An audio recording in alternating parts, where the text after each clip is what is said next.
may now proceed to cross-examine. Honorable. Just before you proceed, yes, Senator Onyonka. Mr. Speaker, thank you so much. I would like, before the expert sits down, I just need a clarification. How many people... Honorable Onyonka. Yes.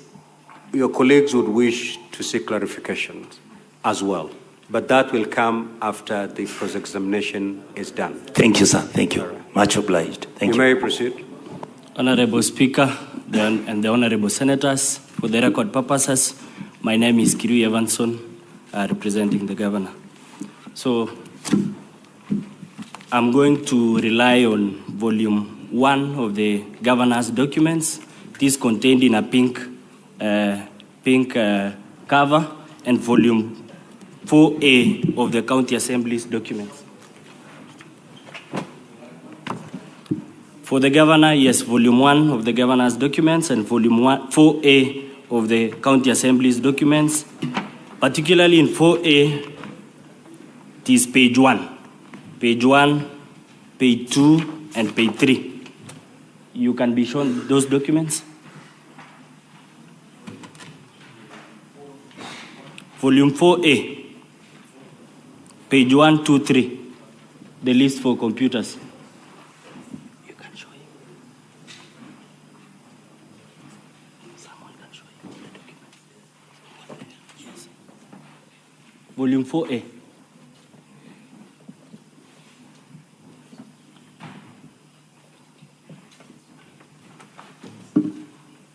Of your own documents.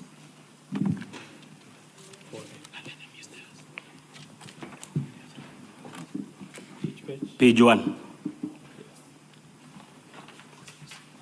Kindly confirm that that is the list of members that received the laptops in September 2024? Yes, I confirm. You confirm that list has ID numbers for the members? Yes, I do. So as from September 2024, you had the ID numbers for the members? You are wrong, because I had the details of all these members when they were sworn into the assembly. So you had all the details of these members, including the IPPD numbers and the ID numbers? Yes, as okay. The system administrator. Thank you. So you had the ID numbers and the IPPD numbers? Yes. That is why I want you to look at the same volume. I didn't miss to under number 4, page 4 of the same volume 4. No, I'm referring to page 1, 2, 3. I'm concerned with only those pages. Because you have confirmed what I wanted to know. Yes. Thank you. Okay. So let's go to page 259 of volume 1 of the Governor's documents. Page 259.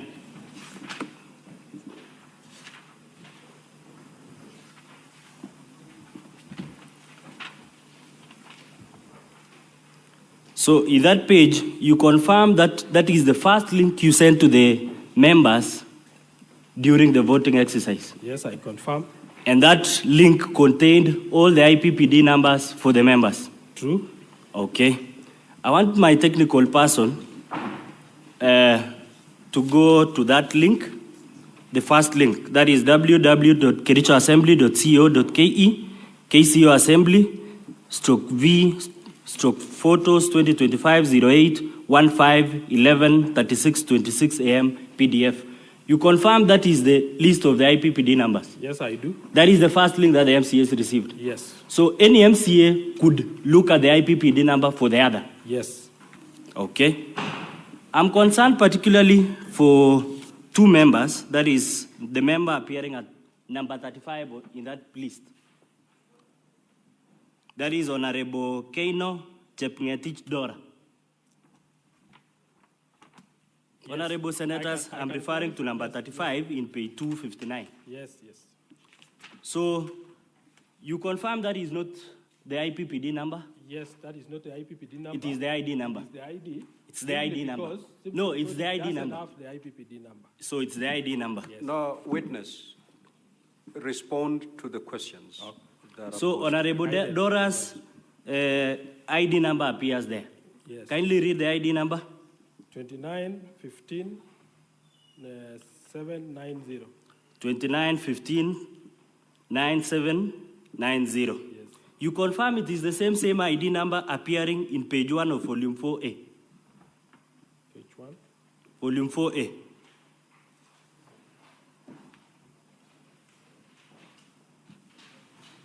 Volume 4A, she's appearing at page 2, number 36. Yes. So I want my technical person to use the link that we were using yesterday with this witness and input these details as the logins. So the username for Dora Keino use 2915 being the ID number 29159790. Yes. And the ID number also 29159790 as the password. Yes. You confirm that I can log in. That is why we say it's available. So I can still log in. You can still log in, but you can't. So if I had the ID number of Dora that day, I could log in and vote on her behalf. The reason why we issued the username and password. Kindly answer the question. So if I had the ID number for Dora that day, and the ID number as the username and the ID number as the password, you confirm that I could have voted, since that is a public IP link. Yes, I can confirm. So you can confirm that I could have voted that day. I want us to go to the next person, being Honorable Paul B. Yes. Honorable Paul B.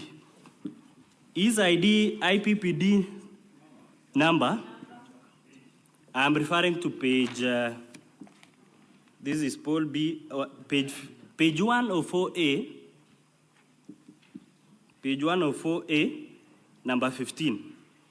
The ID number is 113,791. Kindly confirm. I confirm. You confirm. You confirm also that is the number indicated in page 259 of volume 1 of the governor's bundle of documents, Honorable Paul Kipto B. That is the username indicated. Yes, I confirm. kindly My technical person indicate that the ID number being 113,791 as the username and the password being the same ID number. So you confirm that also, if I had the ID number for Honorable Paul B, I could have voted. Yes. You confirm that. Yes. So as the ICT personnel, you have had all these ID numbers from the inception or the swearing in of these members. That means as an ICT person, you could access using the login credentials of those MCAs and vote. I'm a custodian of this information, and it is either yes or no. You have the ID number? For integrity reasons, no. For integrity reasons, but if you are not, we cannot confirm if you have integrity. We cannot. We cannot. So if you are not a person of integrity, could you have voted? As a system admin, I was logged into the system. I couldn't have voted. You couldn't have voted. But someone else with that link and the ID numbers could have voted. True. True. That is all for this witness. At the end of your presentation yesterday, you were to do a demo. Why didn't you do the demo? Our time is short. So your time was short. Yes. You confirmed that yesterday there was a Senate demo that was indicated in your system. We had a different. In fact, that is where I can explain. Did you have a Senate demo in your system yesterday? I had created. We only fought. You had created a Senate demo. You had created line. a Senate demo. It was on a different link. On a different link. Yes. A Senate demo, Yes. right? You confirmed that that Senate demo was not presented because some people voted before you could present that link. Because it was for demo, we hadn't changed the login details. So I realized somebody had logged in. So somebody outside the assembly had logged in and voted. Not outside. Honorable P, Kibro B, Yes. and Honorable Rogony. Somebody used their credentials to log in. So it means all these honorable senators could also access that system on that voting day and vote for any member. When the motion is active, we only activate for a period of 10 minutes or 15 minutes. Now let's go to the time. you have taken me there. Let's go to your volume 2, the login. What period did the voting take? 11 minutes, 44 seconds. For 11 minutes? 44 seconds. You confirm that the standing orders 77-4 of the County Assembly of Kericho provides that it is only for 5 minutes, that voting. I confirm. You confirm that it should be 5 minutes. But with the extension of the speaker, which is in the Hansard, he extended additional 2 minutes. So additional 2 minutes will make it 7, not 11, right? When additional 2 minutes was added, there was, it's called loud consultation, or there was some commotion. No. This is a voting link, consultations. You can confirm from the Hansard. So it took 11 minutes. It took 11 minutes. The standing order says it should take 5 minutes. When did the voting deadline indicated is? The voting deadline? Yes, indicated in your documents is 8:58. That was just, so for the real voting, we had created a motion in advance. We didn't know exactly what time the question would be put. So you just confirmed that the voting deadline was 8:58 and not 7:26 when the last vote was cast. When the speaker ordered that the time for voting has ended, the session for voting ended, and the NIC closed. What was happening between this period, between 7:26 and 8:58? Between 7:26 when the last vote was casted and when the voting deadline is indicated. Nothing happened because once the last vote was recorded, we closed the votes. And the commotion started in the assembly. Everybody went on his way. You can also confirm from your audit logs that there are no IP addresses. They are. Are there any IP addresses? Yes, I can. I want you to look at your logins, page 1 to 40. Particularly, let's go to page 16. Page 16. Page 16 of volume 4A of the County Assembly's documents. Our IP addresses are in page 29 of our document. No, I'm referring to the audit logs. Should audit logs have IP addresses? No. They should not have. Yes. You have answered my question. So I'll still tell you that anyone else outside the assembly could have voted that day. You confirm? Based on the no, anyone else based... IP addresses that has been used specifically to vote on here are from our own gadgets within the assembly. From your testimony of the ID numbers and the IPPD numbers, anybody else with that link could have voted that day? Yes. Thank you.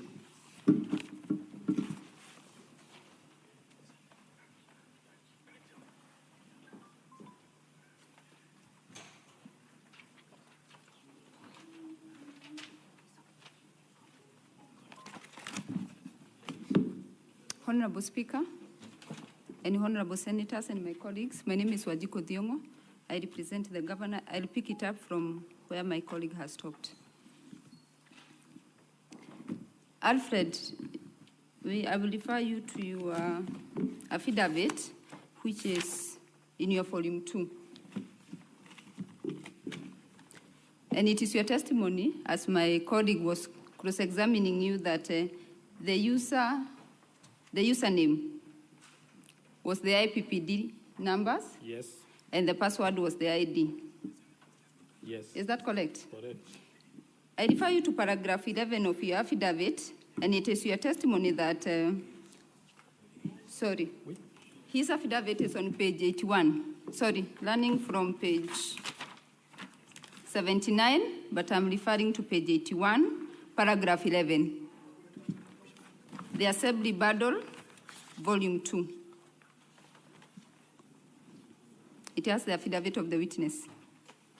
Volume 2 of the Assembly Battle. Page 81, paragraph 11. Alfred, is your testimony that the electronic voting was rolled out following the amendment in the standing orders. Is that correct? Yes. When exactly was this electronic voting framework become live or become available for voting? It is only the time when we got the first division in the assembly, which happens by coincidence. It became the impeachment. No, it's okay. Government. As you are the ICT, from the ICT department, when did you develop this system of electronic voting? Was it on the material day or? We have been working on it. When did it become available?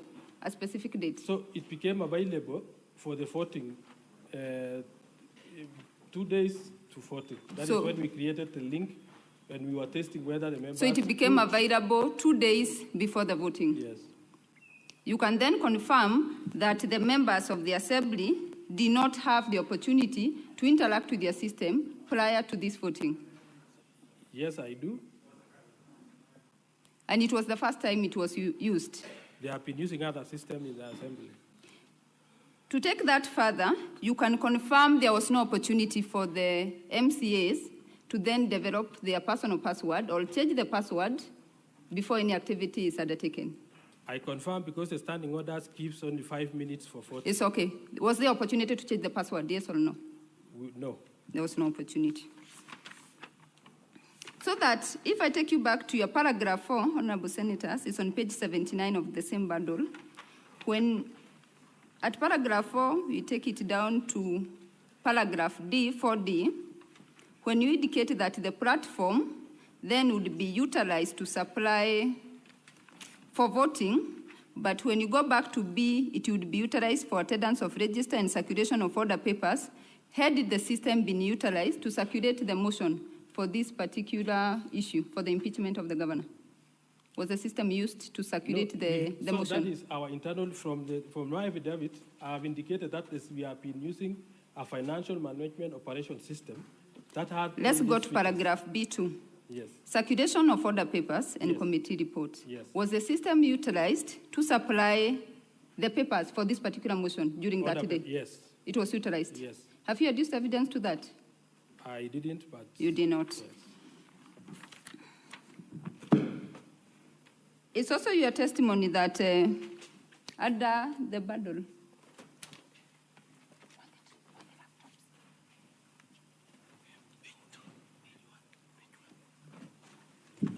Honorable Senators, I'm deferring to the Assembly bundle, volume 4A. This is the list of the members who received the laptops. Kindly confirm from that list there is no information on it, on training of electronic voting to the MCAs, from that list on the face of it. Yeah, there is no. There is no also content of the training course, which in your testimony previously, you had said they had been undertaken through several trainings. Yes. Have you given us the training course tabulating the content which they had been trained on? No. Specific dates of these trainings? They have been attending training. Specific dates of this training? I can't mention. You can't recall.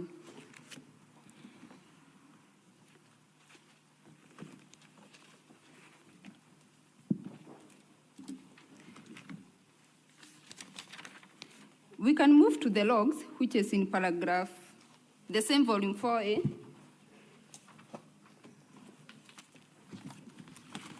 Honorable Senators, I'm referring to volume 4A of the Assembly, page 13.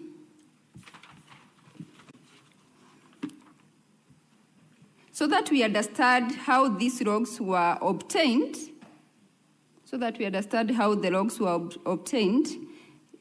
when your lawyer was submitting in the preliminary objection, he indicated that your team got into the system, yes, copied the logs, yes, pasted somewhere, and you printed out. Do you stand by that testimony? Yes. Help us to understand, for those of us who are not ICT officers, when you get to the system and you want to generate the logs, yes, does it show from the oldest activity or the most recent activity? From the oldest. From the oldest activity. From the recent to the oldest. From the recent to the oldest. Yes. And it is on that order that you copied the same. Yes. Move to up to the end of that, up to page 17.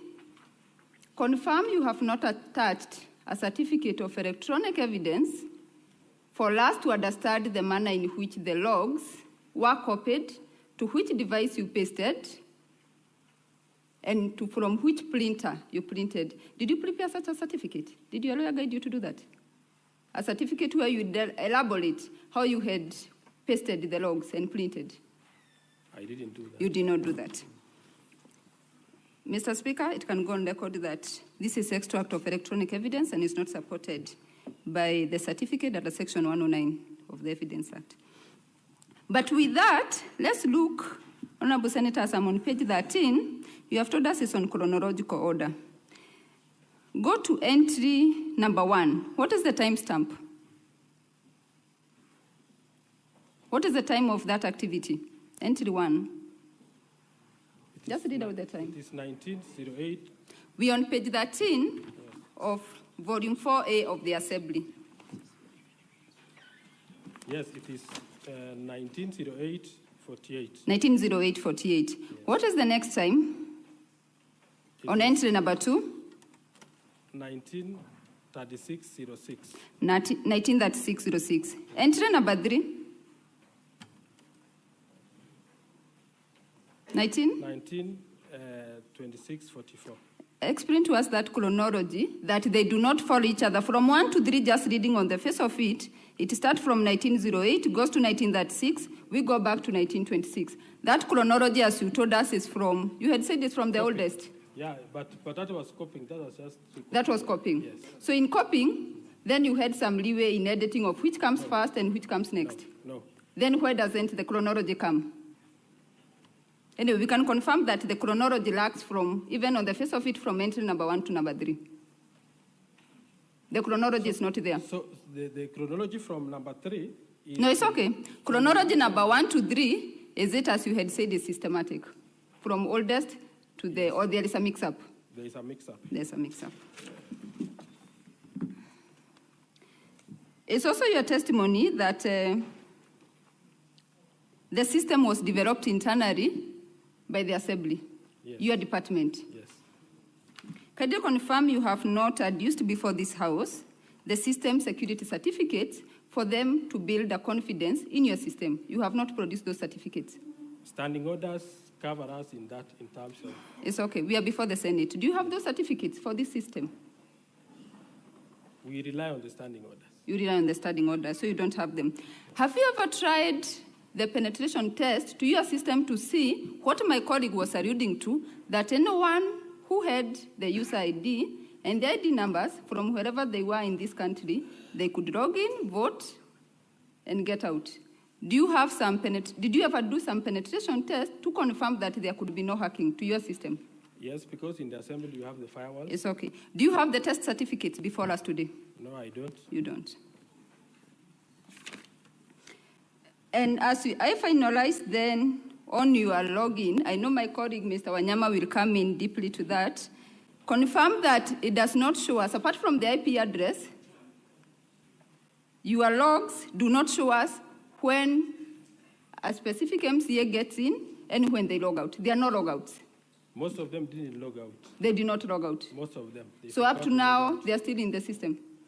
So the extract of this in I didn't include because by the time I extracted, they didn't log out. But either way, when we go through your logs, which is on from page 13 all the way to page 17, it does not show us the logouts. Some logouts are there. Some logouts are there? Yes. Okay.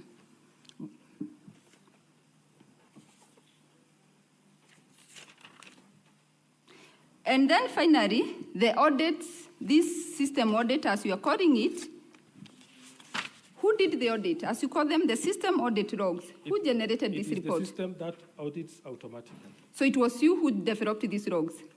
It is generated by the system. By yourself? You are the one who went to the system and printed it out? Yes. Did you subject it to a third-party audit for them to give us a third-party opinion, expert opinion, that indeed this is what is in the system? Was it subjected to a third-party audit? No. It was not. And as I wind up then, you have been shown, or your lawyer may have shown you, affidavit of allowed 17, 18 MCAs who allege to have not voted. You are aware of that? As you stand here, you are aware that there are 18 MCAs saying they have not voted, or 17? The 18. The 18.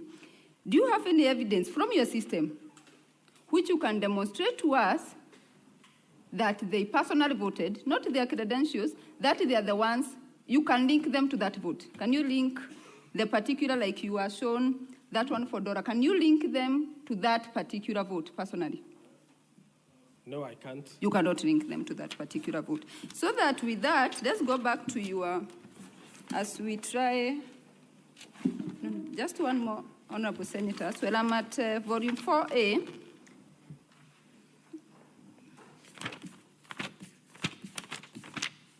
No, I can leave it at that. So that we wind up, let's go back then, Mr. Alfred Kolil, to your paragraph 2. And as we look at to give credence to your testimony, are you testifying as an employee of the County Assembly, or are you testifying as an ICT expert today? As an employee of the County Assembly and system admin. A system admin? Yes. So you confirm you're not an ICT expert? Are you an ICT expert, yes or no? No. You are not an ICT expert. But anyway, let's look at your paragraph 2 as you claim you are the system, you said you are system administrator? Yes. Let's look at your paragraph 2, and you say that you have bachelor's degree in business management. I'm sorry. This is the affidavit of Kolil. It's in volume 2 of the Assembly. It's on page 79. I'm looking at his credentials, which he confirms he's not an ICT expert. When you say an expert, I thought somebody who has been maybe sourced from somewhere to come and verify. But I am an ICT expert by profession. So you're an ICT expert? Yes.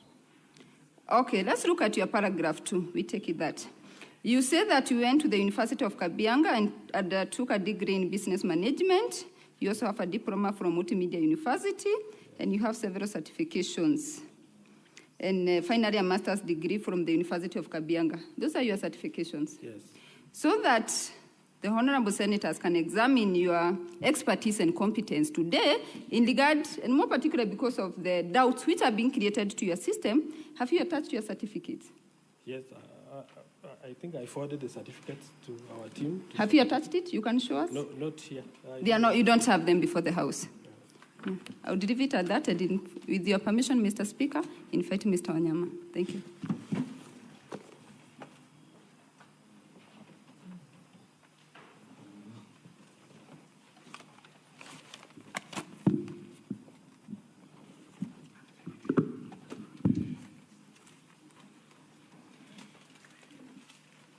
Can you again remind us the qualifications that you have on the ICT sector?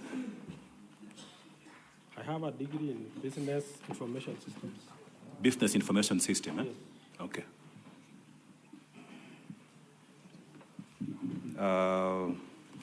Diploma in management of information system again. Uh-huh. From Multimedia University.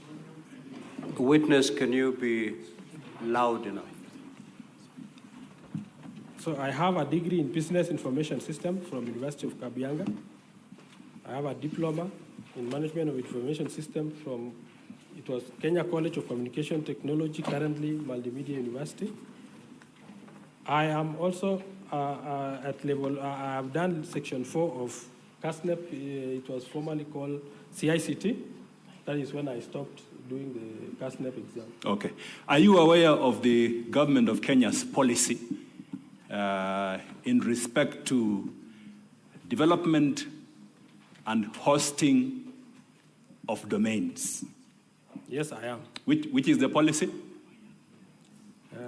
It should be hosted with .go.ke, the government platform.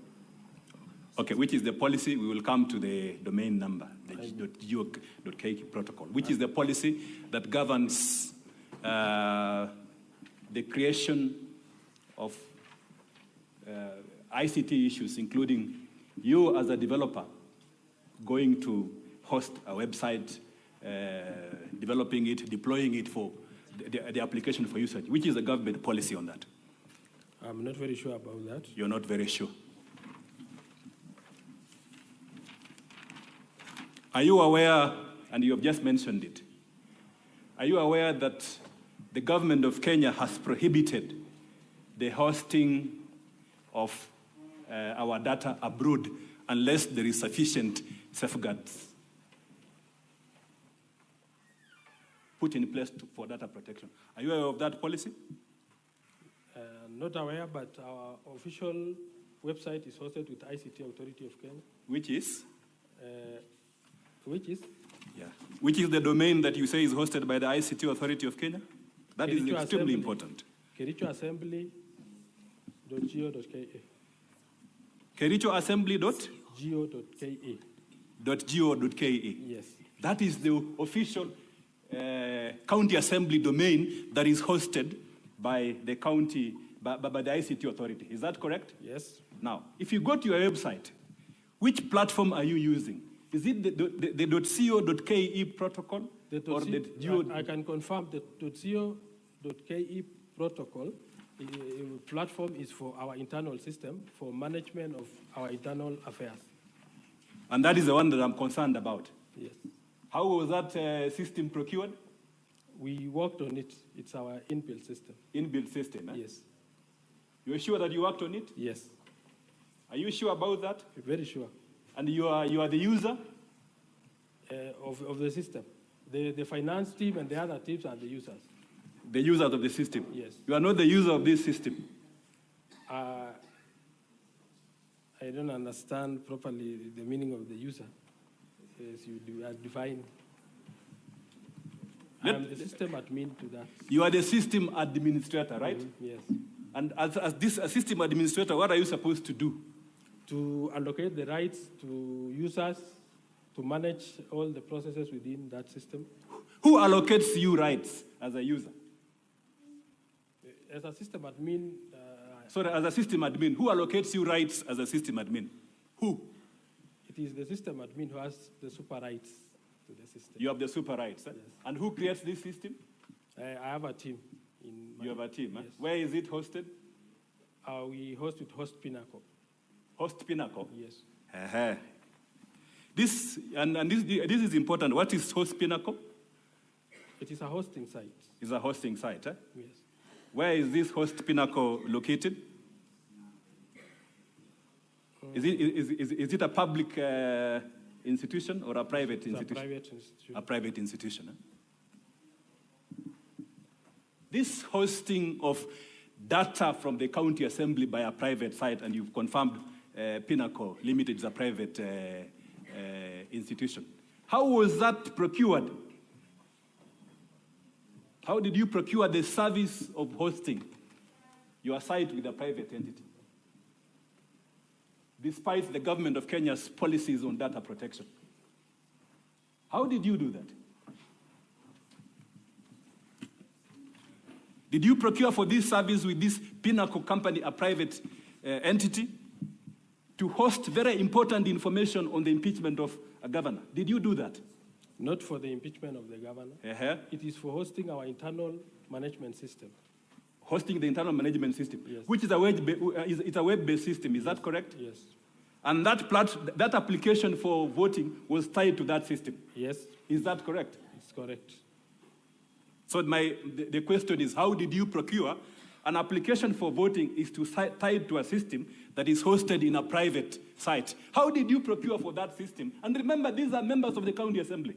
You have their confidential data, IPPD number and ID number. Do you have a service level agreement with this private company that ran this platform? Yes, we have. Where do you have it before? I didn't know it will be needed. You didn't know it will be needed, eh? Yes. Now that you have confirmed that you have, how did you procure? Did you procure their services in accordance with the provisions of the Public Procurement and Disposals Act? We just paid for the site, for the space, direct. You used public funds to pay for the hosting funds. without procurement? In fact, we use because the hosting fee is not much, we paid directly. I paid directly, personally. From your private sources? Yes. You paid from your private sources to host a government activity in a private site. That's your testimony? Because then you move of on the to the speed, next. you know, the ICT authority don't charge us to host there, but sometimes the downtime is too real. So we may have, even the website you may have seen, at some point it is... Just explain, just explain, because that issue is very significant, Mr. Speaker.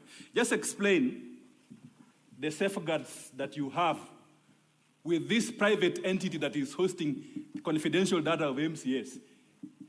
Do you have any service level Yes, agreement? I've said we have the service level. What safeguards do they have on data protection? I think I can get even from the website. No, from your own. You can tell us. You are before the Senate. Yes. What safeguards? You are the ICT experts. Remember, we are lawyers. We want to know. We want to come into your world and you tell us what safeguards do we have to ensure that the confidential data of MCS is not used by anyone else? Nobody can access unless he has the right to our site. Have you gotten approval of the data commissioner in this regard? We required by the law? We relied really on the standing orders.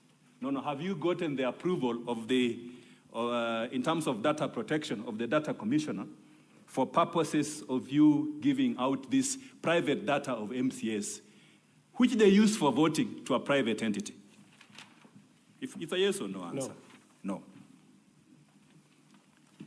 Do you know this private entity? Is it a Kenyan company or a foreign company? We have a branch in Kenya. Yeah, it's a branch in Kenya. Yes. Yeah. Where are the servers? Could you happen to know where the servers are for this company are kept? Yes, there are many servers in Kenya and the others in the US. They have the servers in the US, eh? Yeah. Are you sure about that? Yeah. As an IT expert, if you are given a laptop and then you check, is it possible for you to tell where the servers are located? It is possible. It is possible to check, eh? Yes. As an ICT person. Yes. Yeah. Have you checked to confirm where these servers are located? I will make sure I confirm. Have you confirmed? We have the host. Are you aware that the servers are actually hosted in Germany? Yes, I'm aware from the previous findings that I had. That the servers are actually hosted in Germany? Yes. And do you know the person who hosts this private MCS data in Germany? I don't. You don't, eh? Yes. And you say that you have a service level agreement with this private company? Yes. And they are supposed to be telling you all this? You are the ICT person? When we will request for that information, they will. And you are not aware?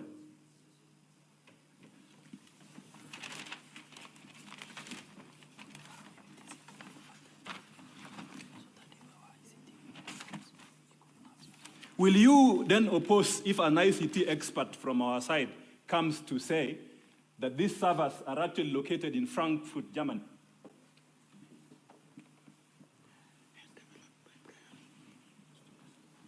Frankfurt, Germany, and they are developed by a person known as Brian Njeru. Will you confirm? Because that information, if you're an ICT person, you give me a laptop, I will quickly check, then I see Kenya, I see Germany, I see Brian Njeru. Can you confirm that information? I have to log in and confirm. Have you logged in to confirm? Or you haven't? Eh? I haven't gone to that detail you have gone. So again, back to the same question. So there is no security of, you have no guarantee on the security of the data by the MCS in this private setup. You have no guarantee, right? I choose not to answer that. Okay. The senators have heard it.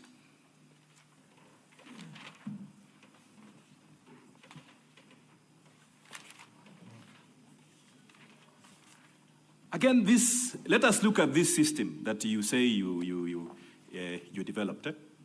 Again, I will ask this question. MCS are the users of this system. Is that correct? Correct. Who else can use this system apart from the MCS? Electronic voting system? Yes, the one that you used for voting. You said MCS are the end users. Is that correct? Yes. Who else can use this system? System administrator only. System administrator? Yes. Who is this system administrator? Me. Can the clerk have access to this system? No, we indicated system admin to clerk because all the correspondence from the assembly will finally come out from the clerk. It will come from the clerk? Yes. Okay. Now, let's look at the evidence that you have submitted before the Senate. Because at the end of, Mr. Speaker, sir, at the end of this line of cross-examination, there's one inquiry which the witness needs to answer. The authenticity of the system and whether these 4 MCS actually voted. If they voted, then our case collapses. If they didn't vote, then the county assembly case collapses. And I'm going to ask this question. Look at volume 4A of the county assembly document. You confirm that this is the evidence that you have brought to the county assembly from page, I am at page 1. Volume 4A, page 1. You confirm that from page 1 all the way to page 47, this is the entire evidence from you to this Senate that these 4 MCAs voted. Is that correct? Yes.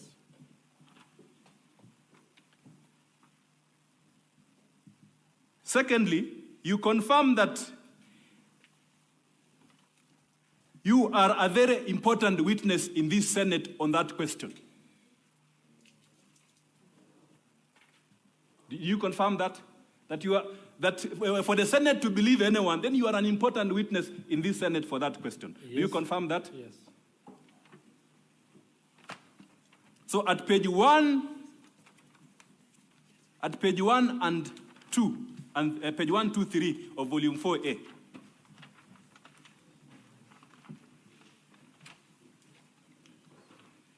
you confirm that at some point you bought MCA's laptop. Yes. All of them? Only 2 didn't. Only 2 didn't have. Yes, Who? yeah. Honorable Vincent and Honorable Speaker.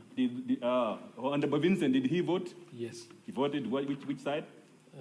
Yes or no? Oh, he didn't vote. He voted yes. He voted yes. So only 2 MCAs don't have, according to you, the laptops.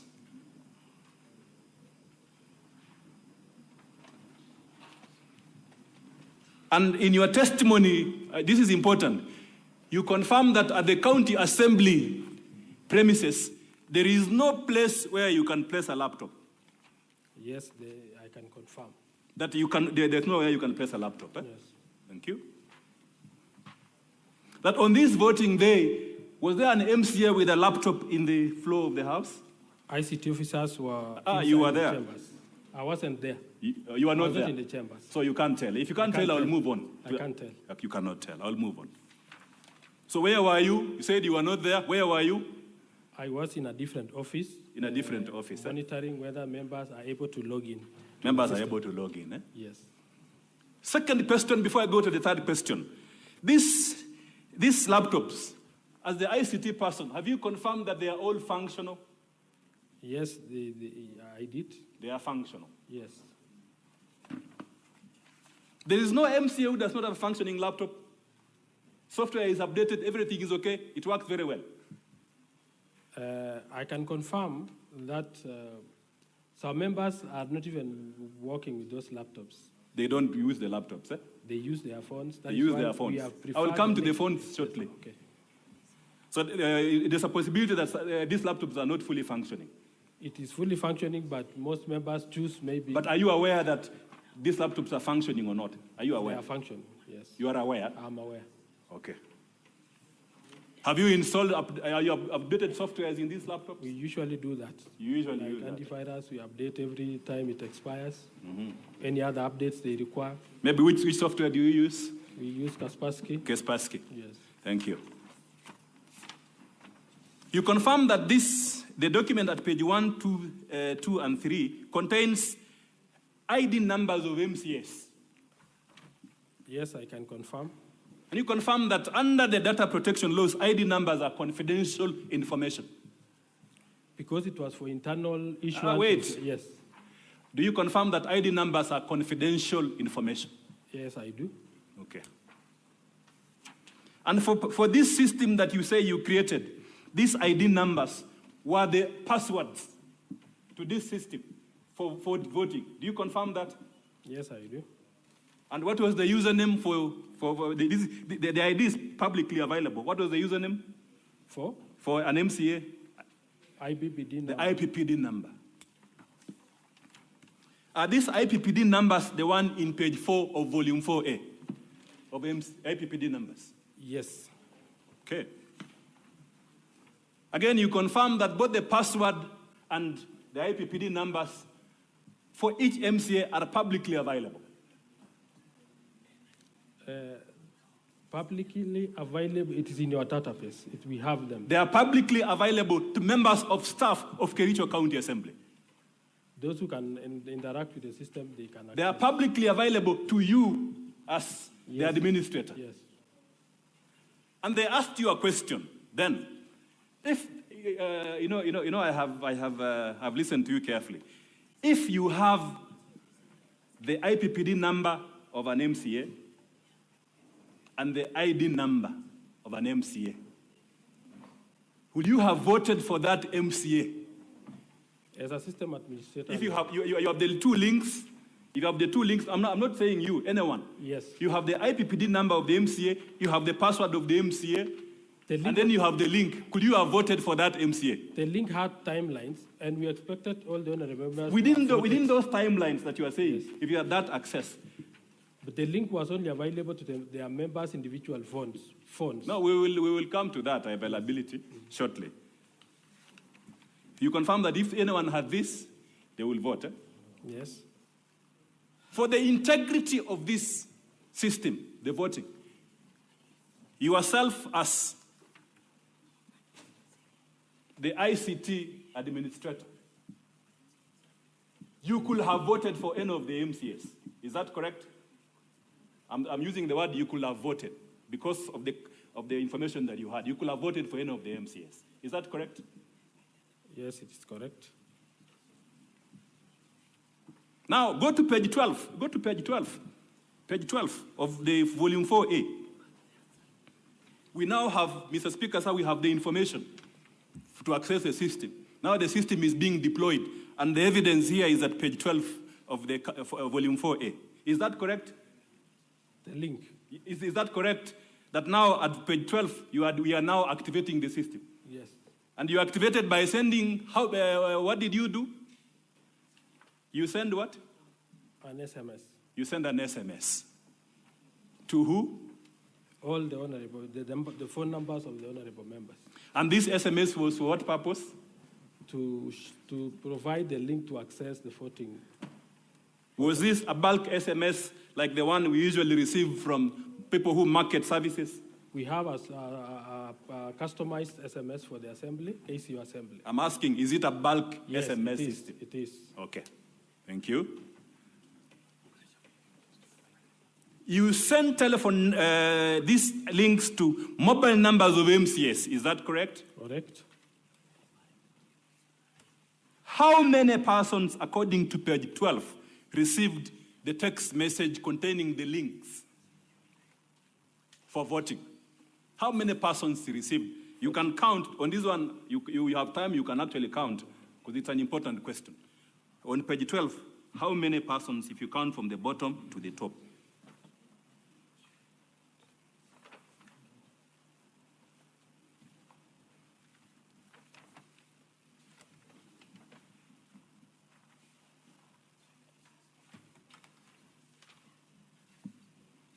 Eight. 48. And how many members of the county assembly are there? 47. 47. Who was the 48th person that received a link to vote? Me as the system administrator. You received a link to vote as a system administrator. To confirm whether the link was opening. I actually added myself there intentionally to make sure the link I'm forwarding can connect to the link. Help me understand this. You're already the administrator. Yes. You have all these full rights to access the system. Yes. Right? Why would you need a link? To confirm whether the message I sent is really, the link attached to that message is really working. But you had access to the system anyway. Yes. As the administrator. Anytime yes. You had access to the system. Let's focus on these 4 MCAs Let's focus on them throughout. We'll focus on them because ultimately I'm going to finish with an important observation and a question. Did these 4 MCAs also receive a link to vote? And who are they that that have disputed? Who are these 4 MCAs that have disputed they never voted? But instead someone voted for them. Who are they? Honorable Pasuben. Honorable? Hilary Pasuben. Honorable Hilary? Pasuben. Honorable, what is full name? Hilary Kibet Pasuben. He is the one that appears at page 27, volume 4A, that's 27, right?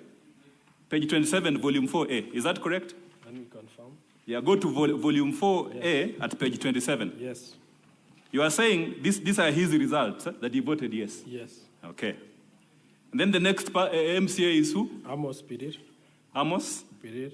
Birir. What is his full name? Amos Birir Mutai. Then the third MCA? Martin Cheriot Kiplangat. And who is the fourth MCA? Etna Chepkuri Etna Tanui. Okay. This is very important. Were they are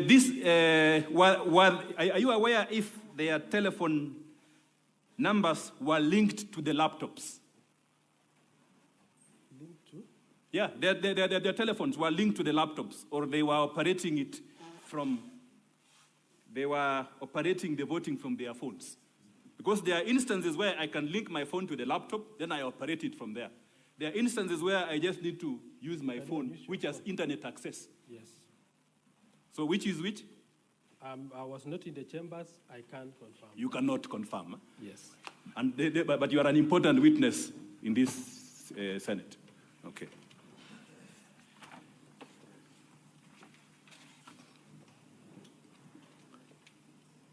From the before I go to the results again, because now these MCAs have now received the message according to you, and you have put the evidence there that you send the message to them. Yes. Let's look at the security of this site that you are using. The security of the site. Yes. Have you ever done any penetration tests on this site to demonstrate that it's secure? That one I can. Penetration sites. You know, I handle the presidential election petition, and we had an issue on ICT. Yes. So there's something about penetration sites. You know about them? I know. Yes. In this system, did you do penetration tests to confirm that it's a very secure system, and we are ready to deploy it? We confirmed because the IP. Did you do penetration tests? No, we didn't. You didn't. Eh? So you don't have any report on the security of the system. Yes. Training of MCAs. According to the ICT protocols, the policy that you said you have not read, or have you read the policy on ICT, on deploying of technology and applications? There's an important aspect of training that you are aware. Is that correct? Were MCAs adequately trained on how to use this system? And where is the evidence of the training? Because training is an important part of system application and development. Were MCAs adequately trained on this system? We had trained them on the internal system. On the internal system. What about the voting system? The voting system was too easy to understand, and we are using the same platform. You are an ICT person. Yes. Do we all have the same knowledge as you? We are all MCAs ICT we provided personnel? the guide on how they could vote through that link. Why is there a requirement that training must be done? To build the capacity. To build the capacity of the use of the system. Yes. What about the manual? Do you have a manual that shows how this system is supposed to be used? User manual. The user manual. Do you have a user manual to show the Senate here, the House, the upper chamber, that this is the user manual? These MCAs were trained. They are lying to the Senate. They were trained. Do you have it before the Senate? No, I don't. You don't have. Now let's come to the penultimate question. And this is a bit technical. You will help us to understand. At page 13, Mr. Speaker, sir, to page 17. of volume 4A. This is the penultimate question, and it will tell you where the fraud is.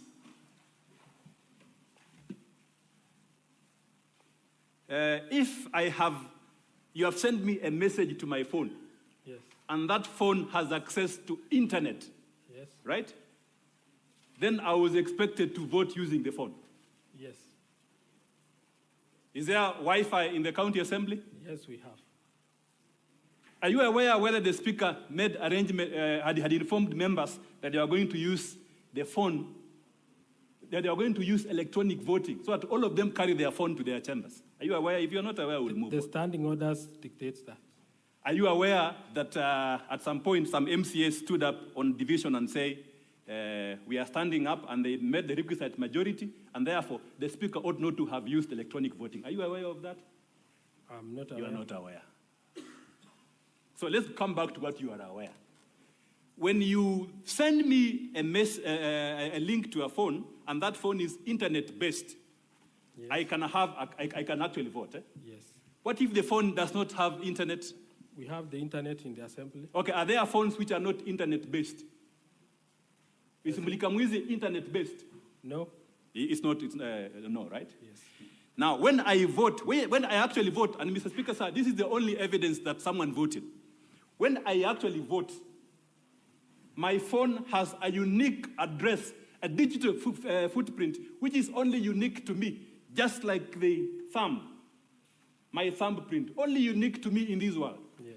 So your phone has a digital footprint, which when we check, we will definitely say that you are the one who voted. What are you talking about? Is that correct? Yes. And this information on a digital footprint is called an IP address. Is that correct? IP address, yes. It's called an IP? Address. What is the full name of IP? Internet protocol, Internet protocol, but we call it IP address. yes. And if I am voting, it will trigger action on a server. Is that correct? Or a computer system. Let me use the word computer system. True? That is the one that you are using to vote. Yes. And as the expert on ICT, we are all laymen. You are the expert on ICT. What evidence do you need to show that I actually voted and my data went to a system? What evidence do you need? We have the IP address that shows. What evidence do you need? We had. We have to see the login. Login, hold on there. So you are saying that of necessity, for any evidence to be correct that someone voted, He must have logged in. then you must have logged in. Yes. And when you log in, you leave in a digital footprint. Yes. And this digital footprint, later on, you can access them by way of system logs. Yes. Thank you. Thank you very much. System logs. Are these the logs in page 13, 14, 15, and 16? Yes. The one which you say is evidence that these 4 MCAs voted? Yes. Thank you. What are the characteristics of a log, a computer log? If I look at a computer log, remember I've seen these computer logs before. If I look at a computer log, and I want to, I tell my neighbor and colleague, these are computer logs. What shall I expect to see in those logs? The username, Username? time you logged in. No, let's Date and time. let's start with the first information. Yes. What is the first information in accordance with the ICT protocols? Username. Uh-huh. By the way, you said that you are the one, before we answer that question, you are the one who developed this system. Eh? Yeah, we did. With your team. Eh? Yes. What computer programming code were you using? The computer language? PHP and PHP, JSON. not Yes. Java? Not Java. Thank you very much. So you are familiar with these codes. Yeah. Should the codes contain a timestamp? Yes, it should. If someone has access to the system, will it show their names? Names as in. From a computer technology perspective, Yes. will the logs show their names or the details that you put in before? That is the IPPD number and the so you can show the ID. IPPD number. IPPD number username, only, not the password, right? Not the password. Not the password, Yes. the IPPD number. Yes, Is the username. IPPD number in this? Yes, it is. Thank you. Will it show the names of persons in accordance with the computer programming language that you say you used? Can it show a name of an individual? Under the audit log, it doesn't show, but in the... Just wait first. The audit, I'm looking at the audit. Yes. The audit, do they show or not? When you log in. When you log in. Yes. When you check from the system, can they tell that Peter Wanyama accessed this system? It shows the IPPD number. Only the That IPPD will- number. So my question is, why is it from your audit logs, you have names of individuals that appear? For example, you have Peter, who appears 7 times in a computer-generated logs. And you are saying it's not possible? Yes, Peter was trying to log in using the username of his personal name, not a personal number. That is why that Peter didn't manage to log in. You see the login, fail. Login, fail. Yes. And you are now telling us that MCAs were adequately trained. If this Peter was an MCA, he was trying to log in using his name, and here you are telling us that they were adequately trained. Do you still maintain your statement that the MCAs were adequately trained? They are trained. And some MCA tried to log in using his name. Because of the suggested username before reading the... Who else attempted to log in using their names? I saw Anthony, let me just confirm. Anthony Okay. Ruto. Anthony Ruto from page 15. Yes. I see Kemoy Peter.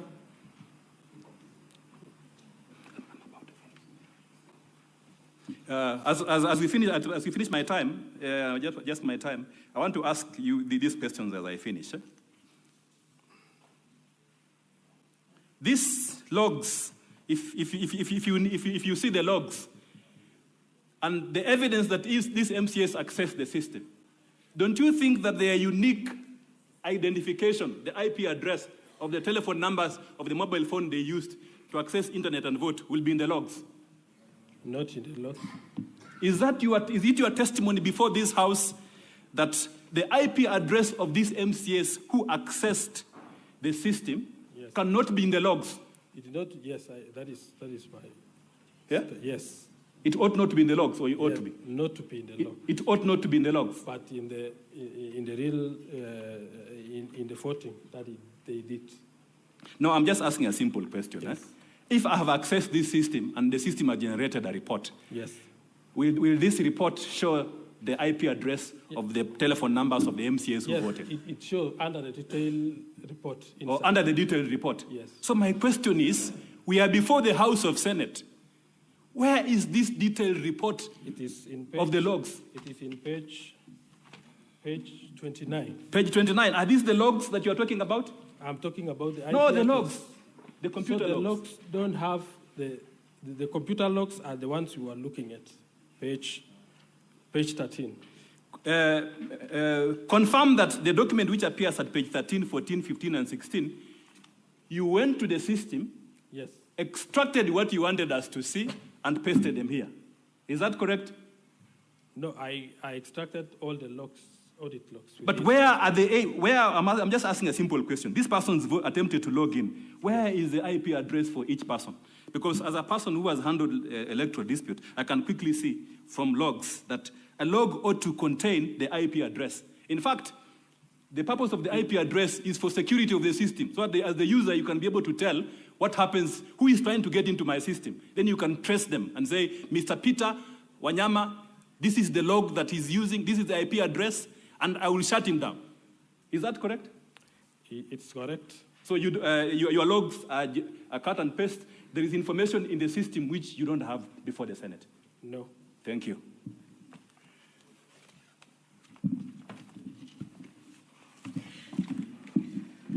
Mr. Bate, I will be struggling with time, so I will just go straight to the question I want to ask you. Good morning, Mr. Bate. Good. Now, paragraph 15 of your affidavit and your testimony this morning, you said only 48 people had access to the site, isn't it? Yes. And that is the 47 MCS and the system administrator. And the system administrator. And you appreciate that our case is that 4 MCS were voted for you. You appreciate that is our case, isn't it? You understand that our case... They were voted for. Yes, you understand that, From my end, I know they voted. Yeah, I understand. Yes. Your defense is that they voted. Yes. And you know we are saying they were voted for. Isn't it? You understand that? Yes. Now, if it were to be the case that indeed it is only you other than the MCAs that had access, the only other person who could have voted for them, if it were to be the case that they were voted for, is yourself, Mr. Bett, isn't it? No, I can't vote as an admin because it will show that it's the administrator. Why wouldn't you, Mr. Bett? Why wouldn't you? Because I was logged in as an admin to monitor the way they are. But you had all the protocols. You had the username. I had, yes. And you had the ID number. Yes. Both the password and the username. Yes. And if you chose to, you could have voted, isn't it? Yes. Okay. Now, similarly, when my learned friend, Mr. Kirui, was demonstrating, he showed you that you can, when you log in into one of the sites, you can get the full list of the payroll numbers, isn't it? Not site, but in our database we have. Yes, you have. So if Mr. Ogony had access to that database, or if you, his friend, gave him the password and the username for Honorable Kibet, he could have voted for Honorable Kibet, isn't it? Once they have the As a question of possibility, it is possible, isn't it? It's possible. Okay. Now, I would like to ask you, your volume 4A, you have given us items number 6, 7, and 8, 6, 7, 8, and 9. Are you there? Yeah. 6 is the biometric attendance register. Yes. 7 is system extract of system voting results. Yes. And 8 is extract of detailed votes cast. And 9 is screenshots, images of indicator board display. Yes. You can see that? Yes. Could you confirm that, similar to what my colleague Thiongo asked you, you do not have a certificate under Section 106B of the Evidence Act confirming the authenticity of this extract? Could you just attend to my question? I have the certificate. It was on all these items 6 to 9? Certificate of electronic voting. I have confirmed from you. Could you tell us which page it is? Page 114. Page 114. Does it cover all the... Volume 2, that is volume 2, page 114. Of the County Assembly bundle, Honorable Senators. Okay, I'll come back to that question as my colleagues assist me on that, but I'd like to move on to a different issue. Could you confirm the way you displayed to us when you're testifying that the votes started at 9, your first display was at 1915, you displayed the screen yes. at 1915? Yes. Could you confirm that the first display displayed 6 votes? Yes, I do. Could you confirm that you have no display showing escalation of the votes from 1 to 6? The first entry is 6. No, the inside that one, because the display... I'm just asking you what you said. Yes. Could you confirm that we do not have any display showing graduation of the votes from 1 to 6? Yes, because... We don't? Yes. Okay. Now, Data Protection Act, are you familiar with Data Protection Act? You're dealing with data, you are an ICT expert, so you're familiar with that Data Protection Act, isn't it? Yes. It is also a common ground now, we have agreed through the cross-examination of my colleague Wanyama, that this server, the domain is hosted in Germany, isn't it? Developed by a gentleman by the name Brian, isn't it? Yes. You also have not given us the protocols of your relationship with the host of that domain, have you? You have not. Now, do you have the permission of the Data Protection Director for the hosting of Kenyans' data in Germany? No, I don't. You don't. Now, when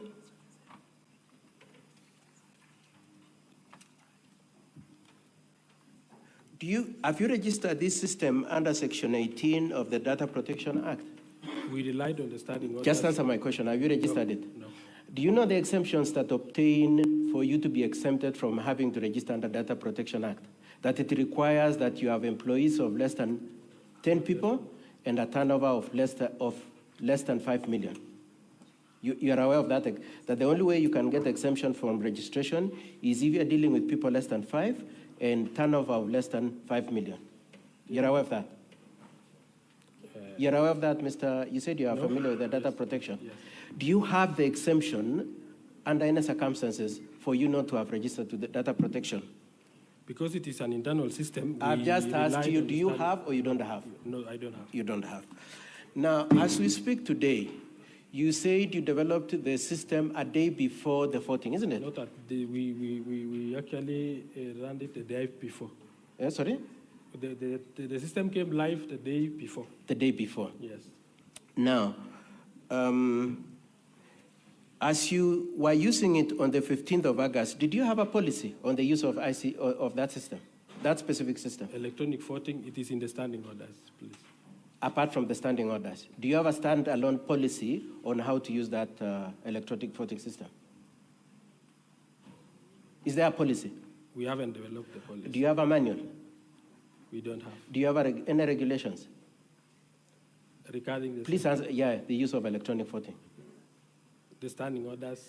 Please answer my question. Do you have any regulations on the use? You don't have. Now, it is true that Honorable Senators, I want to take you to Volume 1.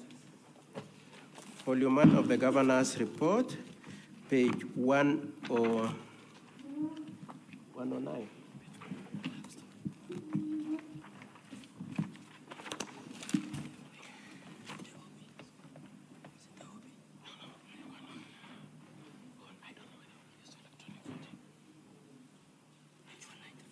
Page 195. Could you confirm, you are very familiar with these standing orders from the way you are talking, Yes. that I want you to go to the second last paragraph. Are you there? Yes. I want us to read the last sentence.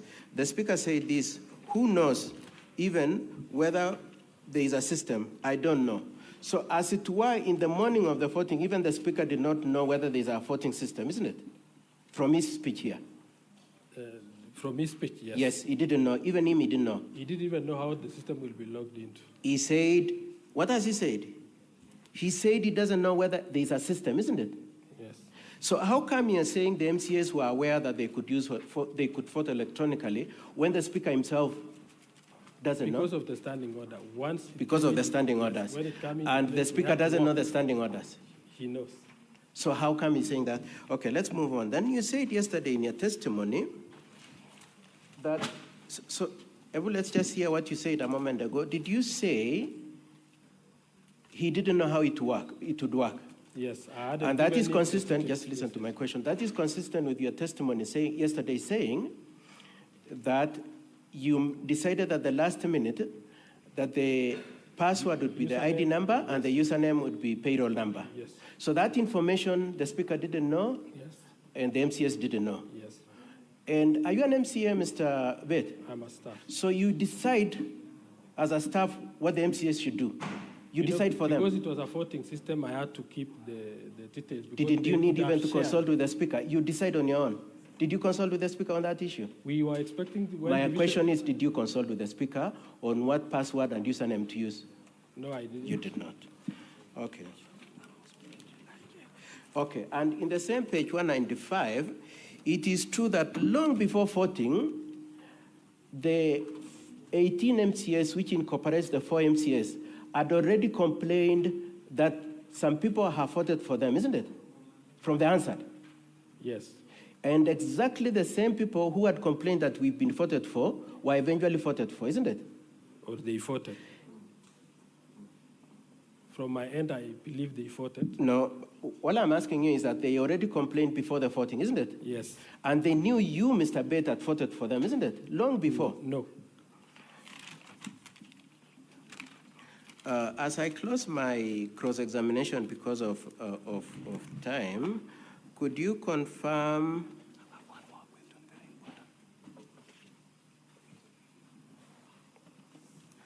that as my learned friend, Mr. Kericho, took you through, we have delivery of the laptop switch here? September 2024. September 2024, and there's a list of ID numbers, isn't it? And then we have, that ID number is used normally either when you're delivering things like laptop or paying the MCS, isn't it? We use the IPPD number mostly as their primary. So occasionally you used ID numbers for the laptops, isn't it? Yes. And other times they use payroll number, isn't it? Yes, to Okay, and that information is accessible to members of the county assembly, isn't it? Not publicly. I'm not talking only, about... only those who has the rights to the system. Yes, and it's not only you, isn't it? Even HR has They have, yes. And so even HR could afford it, isn't it, from this system of yours? Lastly, Mr. Bate. Korir. Yeah? I'm Korir. Korir? Yes. Oh, my apologies. I've kept on calling you Bate. Okay. I know we are smiling at each other, but the question I want to ask you is fairly nasty. The instructions I have is that you actually voted for the 4 MCS. I put it to you that you voted for the 4 MCS, Mr. No, I didn't. Is it true that you come from Mulot? No. You are not, nobody, so it's wrong for my client to refer to you as a Mulot boy? Yes, it is. That's wrong. Yes. That's not true. That's not true. And clearly you are very eloquent, but you manipulated the data. No, I didn't. I want to leave my questions there. My learned friend has just one question, and then we close. Yeah, Mr. Speaker, sir, just one question. 1 minute. You said, earlier on I asked you about call logs which ought to contain the IP address. Is that correct? Yes. And you said that these call logs are in the Senate. Is that correct? The IP address. The IP address. Yes. They're in the Senate. Is that correct? Yes. Now, are these the call log, the IP address in page 29, 30, and 31, and 32 of volume 4A? Yes. Mr. Speaker, sir, this is extremely important for us. These call logs, these IP addresses must be unique to each MCA. Is that correct? Because of the different gadgets they used. Is that correct? So in our... Wait. Yes. Is that correct? They must be unique to each one. You send a message to each one. The message was within the same link. They could even So this is the question. Because... This is the question. Yes. At page 30, there's an IP address, Mr. Speaker, sir. This is now where the fraud is. There's an IP address, serial number 41, page 30, the last end. Yes. An MCA for Kedowang Kamugul. He voted yes. Yes. The IP address is 41, 139, 237, and 129. Yes. Is that correct? Yes. At page 31, that same IP address appears for MCA for Soliat. Is that correct on line 2? Yes. It appears for MCA on line 5 Yes. for another MCA. Yes. I can explain that. And wait. Yes. You will explain to the senators Okay. when they ask you. I just want to lay basis. Yes. This IP address then appears 9 times. 9 times. Yes. You confirm that? Huh? I confirm. So on the face of these logs, an MCA, 9 MCAs voted using one gadget. Yes. We had a laptop in the chambers. And there's and the evidence before court is that before the Senate is that only 3 MCAs was listed. Do you know that? The chambers, we have one router which has a static IP, which we normally use for the live stream. So static IP doesn't change. The others have dynamic IPs. Now go to volume 2 as I finish up. Go to volume 2, page 88. The MCAs who were assisted to vote using one machine. Because the logs show that 9 MCAs voted with one machine. Not machine exactly, but look at page 8. Look at page 88. Yes. Look at page 88 of volume 2. Paragraph 8. In the affidavit of Martin Langat, how many MCAs were assisted according to that affidavit in the chambers to vote? How many? Paragraph, page 88, paragraph 8. We had 2 ICT officers in the chambers. I'm asking how many MCAs according to the affidavit before the Senate? 3. Only 3. Yes. Thank you. Counsel for the County Assembly, any re-examination?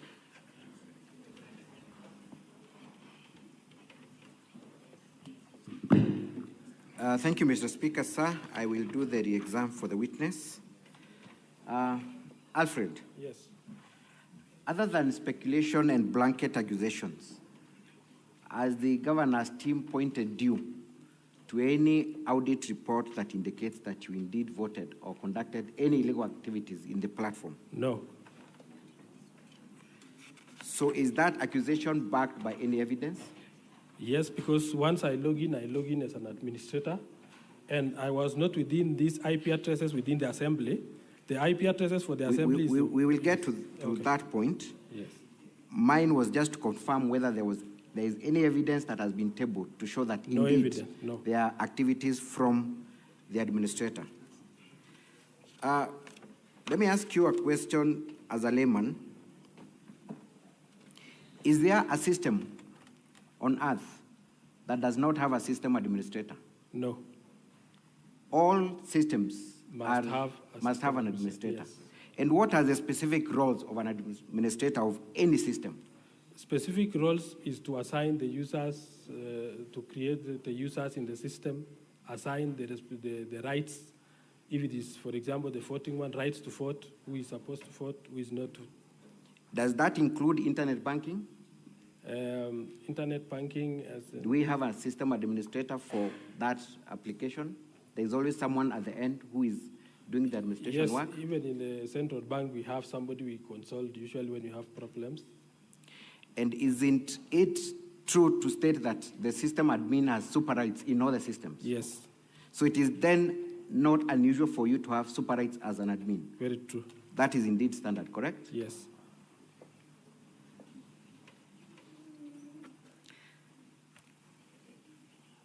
Does Kericho County Assembly have an ICT policy?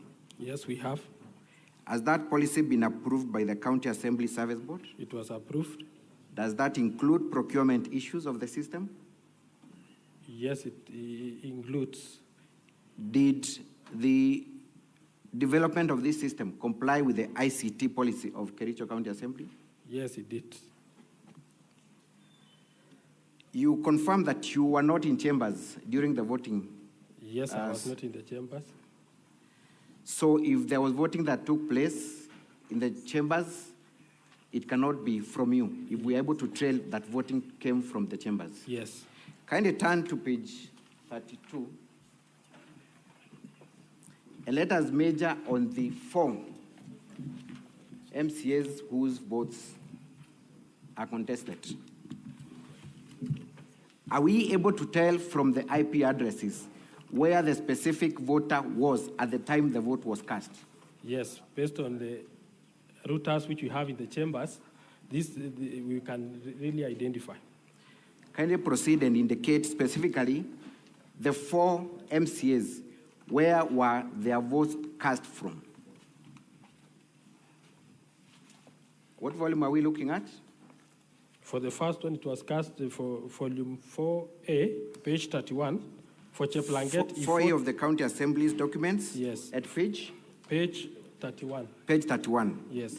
Kindly take us to the first IP address. That is the one for Cheplanget. Cheplanget 41, 13, 139, 237, 129, which is our static IP in the chambers. Give us the specific entry for the sake of the senators who are. Second last. The second last.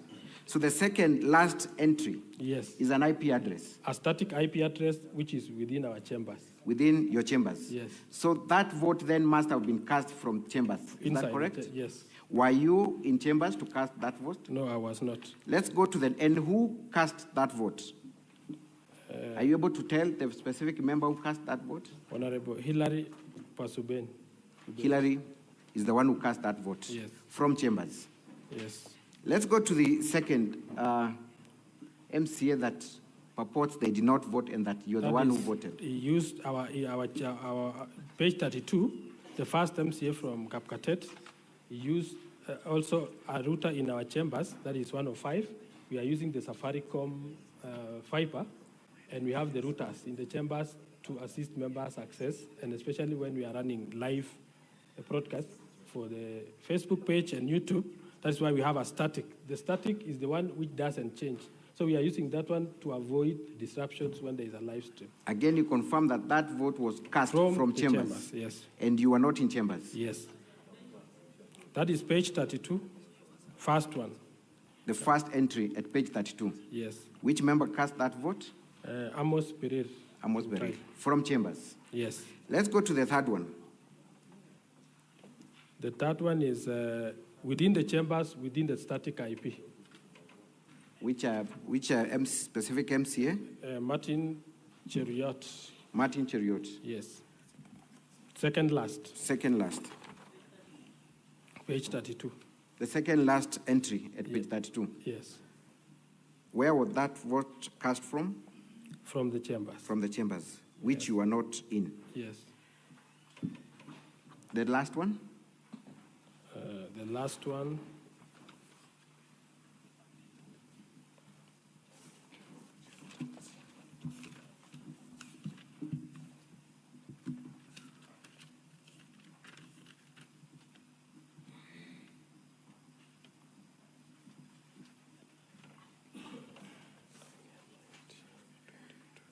The last one for Edna? I'm trying to trace the one for Edna, since she's a nominated member. 19, 22, 27. It is through the chambers, static. Give us the entry number. What page? Page 31. 1, 2, 3, 4, 5, 6, 7, 8. It is the seventh one.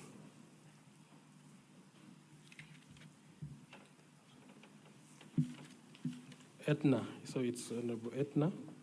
What entry number? Entry number from the bottom is number 6 from the bottom. Number 6 from the bottom. Yes. And again, you confirm that that vote was cast from Chambers. Yes, I do. Thank you. Now, was the electronic voting done through the website so as to be affected by where the website is hosted? No. So the hosting of the website has nothing to do with the voting? But where we have hosted, because it must be accessed through the database in our hosting site. But could where the website is hosted affect the voting system? It didn't.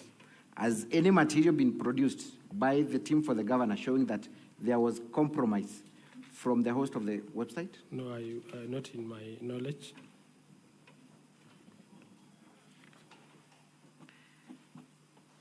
You have been accused of not training members of the county assembly on the use of this system. Kindly confirm the other functions that are available in this system other than the electronic voting. The others that are available are members using the system, interacting with the system during committee meetings within the assembly. How many times have members of the county assembly interacted with the system through meetings and multiple since 2022? Since 2022. Yes.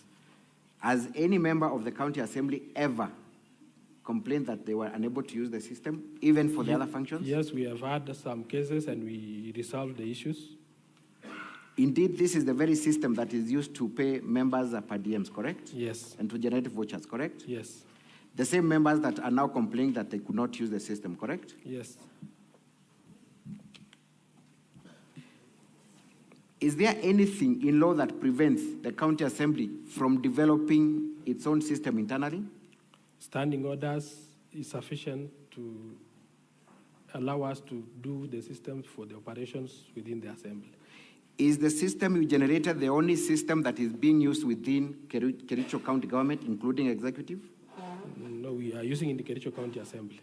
Are you aware if the county executive has their own internal systems? Yes. Give an example of such an internally developed mechanism. They say they have revenue collection system. So the revenue system of Kericho is internally developed? They say so. Is there anything wrong then for you to develop your own system? Not at all. And maybe let me ask this question. In your own understanding as an IT expert, does the revenue system that has been internally developed by Kericho government have an administrator? Yes, it does. Does that administrator have the same user rights as you as you interact with your system? Yes, he must be having. And this involves the entire revenue of Kericho County that is collected? Yes.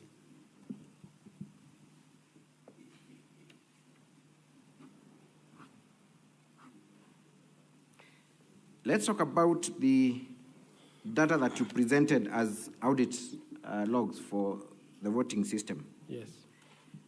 Other than what you printed, is the raw data still available on the system?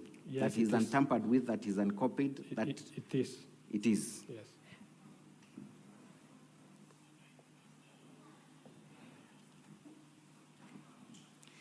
You have also been accused of not producing a certificate of electronic evidence to demonstrate the procedure you used. I've confirmed that. Kindly, for record purposes, confirm that indeed you there. supplied us with a certificate of electronic. Yes, sir. Where is that certificate contained? Volume 2, page 114. Thank you. What was the specific mode that you used to copy and print the logs? And how would you explain the fact that we had some logs that do not follow each other sequentially? Why would that be the case? The logs page was in 5 pages, so I had to copy the page by page. I copied page 1, paste in a notepad, and then copy the next page. So that is where duplication came in. I didn't counter check. But you confirm that the system has the logs intact, correct? Yes.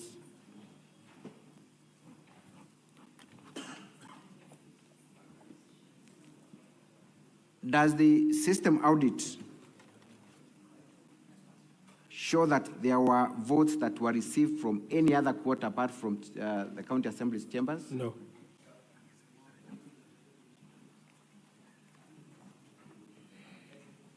Did the members of the county assembly or any other person apart from you know the credentials that were going to be used in the voting exercise? No.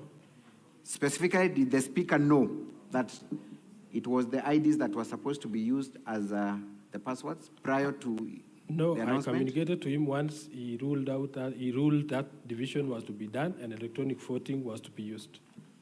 Thank you.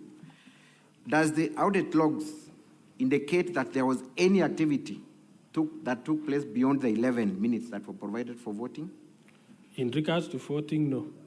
So the only activity that is confirmed from the audit is activities that took place within the 11 minutes? Yes.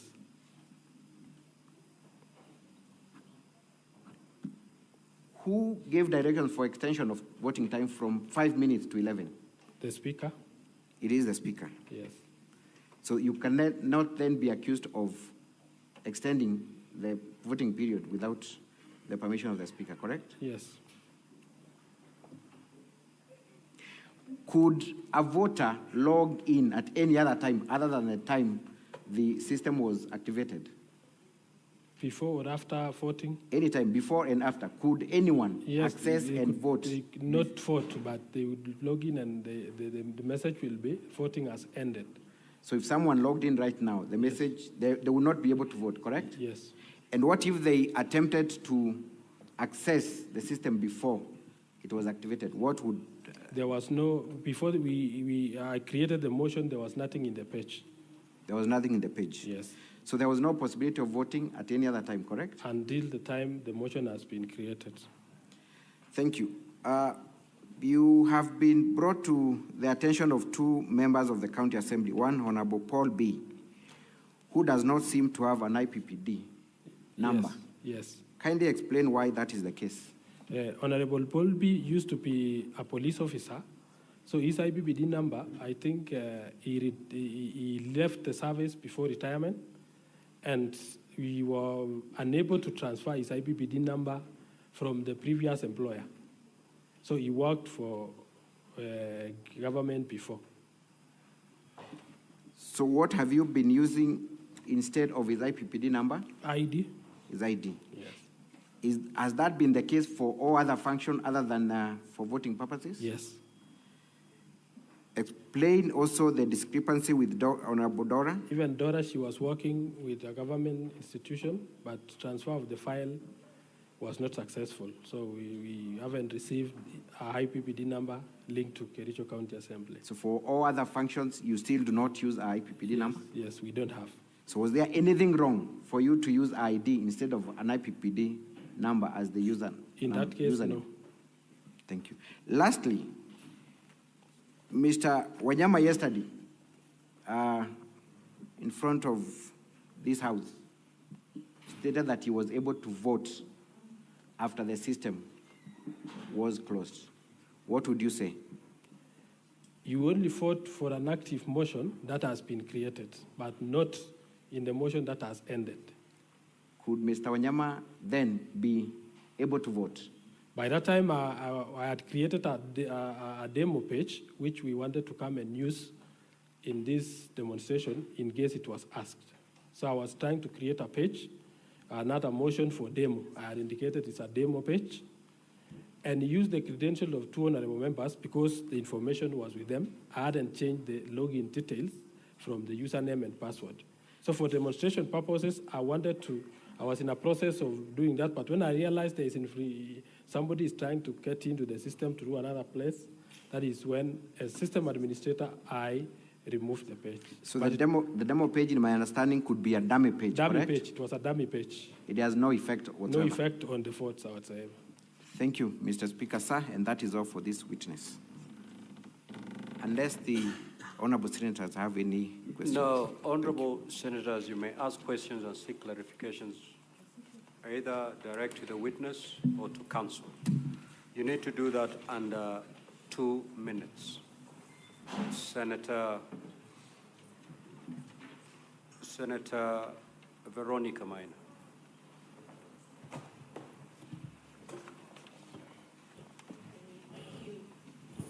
Thank you, Honorable Speaker. I will ask directly to the witness. I want you to go to page 17. Let's say from page 13 to 17. The one that has the system audit logs and the username that you chose to apply, together with the password. It is true that that username, being the IPPD number, yes, together with ID, was information that was available to the Secretariat at the Assembly. True. It was available. Yes. Meaning anybody would have accessed if they had that information, like from the finance department where payments are made. But they were not aware about the link that I sent to the members and the username that they were using. I'm asking you if that information was available and somebody had the link because the proceedings were public, everybody knew that motion was happening. Yes. They could easily access. That is true. The platform, this electronic voting system that you created, when did you create it? We started immediately when the standing orders were amended, and we didn't know when the division will come, so we were not so fast in doing it. I asked, when did you create it? A week before, 2 days before? 2 days before is when we made it live. In your ICT policy, you Yes. said you have an ICT policy Yeah, we have. in Kericho. We have. In your ICT policy, what process does that system, is that subsystem? Senator Enoch Wambua.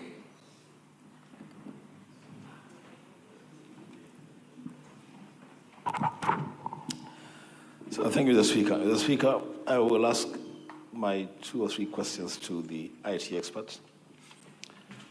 First, I want to know whether the IP address is assigned to a gadget or to an individual. The IP address, under the IP address, the first two numbers, that is like 105.106, is assigned to the network. That is to the network. Then the rest is assigned to the gadget. Mr. Speaker, I asked that question because I also have some knowledge on IT. It is impossible to get more than one login using the same credentials at the same time. If you have logged in using whatever password you have used or whatever IPP address you've been assigned, you have to log out and log in afresh. That is true. You cannot log in twice at the same time. And yet I see on page 13 of volume 4A, there is a person that has logged in twice at the same time, voted 2 seconds later, and until this document was brought to us, that person is still logged in. They did not log out. I want to understand from the IT expert, how is it that there are some people that logged in and logged out? Senator Kathuri.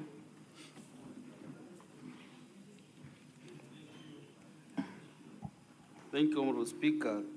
I have two issues, Mr. Speaker. One is maybe a comment on the application that was requested by the Governor's Council, whether she should raise it now or later after we clear with the witness. If not, then I have a question for the witness. He has alluded to the fact that this system was never tested before by the MCAs. And you know, not everybody is an ICT expert. Actually, it is today I'm learning that Senator Wambua has some knowledge in ICT. I thought he's just a journalist. Myself, I'm an environmentalist, so I'm not an IT expert. Therefore, I'm asking the administrator of the system, why did you not test the system with your client, the MCAs, before you went to the vote? Because for sure, even ourselves, we have a system in this house, but we didn't even some orientation when the system was installed in the both houses of parliament. So why did you go that route? Did you put this system just specifically for the vote of the impeachment motion? And if you are not accurate or you are not sure whether it will work, or members won't be able to use it, why couldn't you go the manual way? Because members were in the chamber and they could have voted in a very verifiable manner. Thank you, Speaker. Senator Onyonka.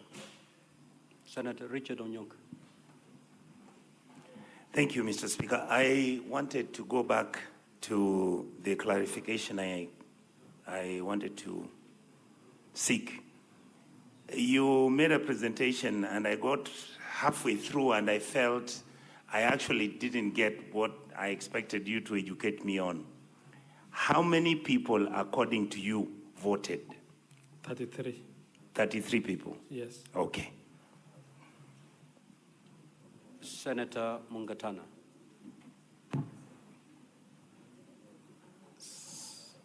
Thank you, Mr. Speaker. Mr. Speaker, we also have our voting system, like the Deputy Speaker has said.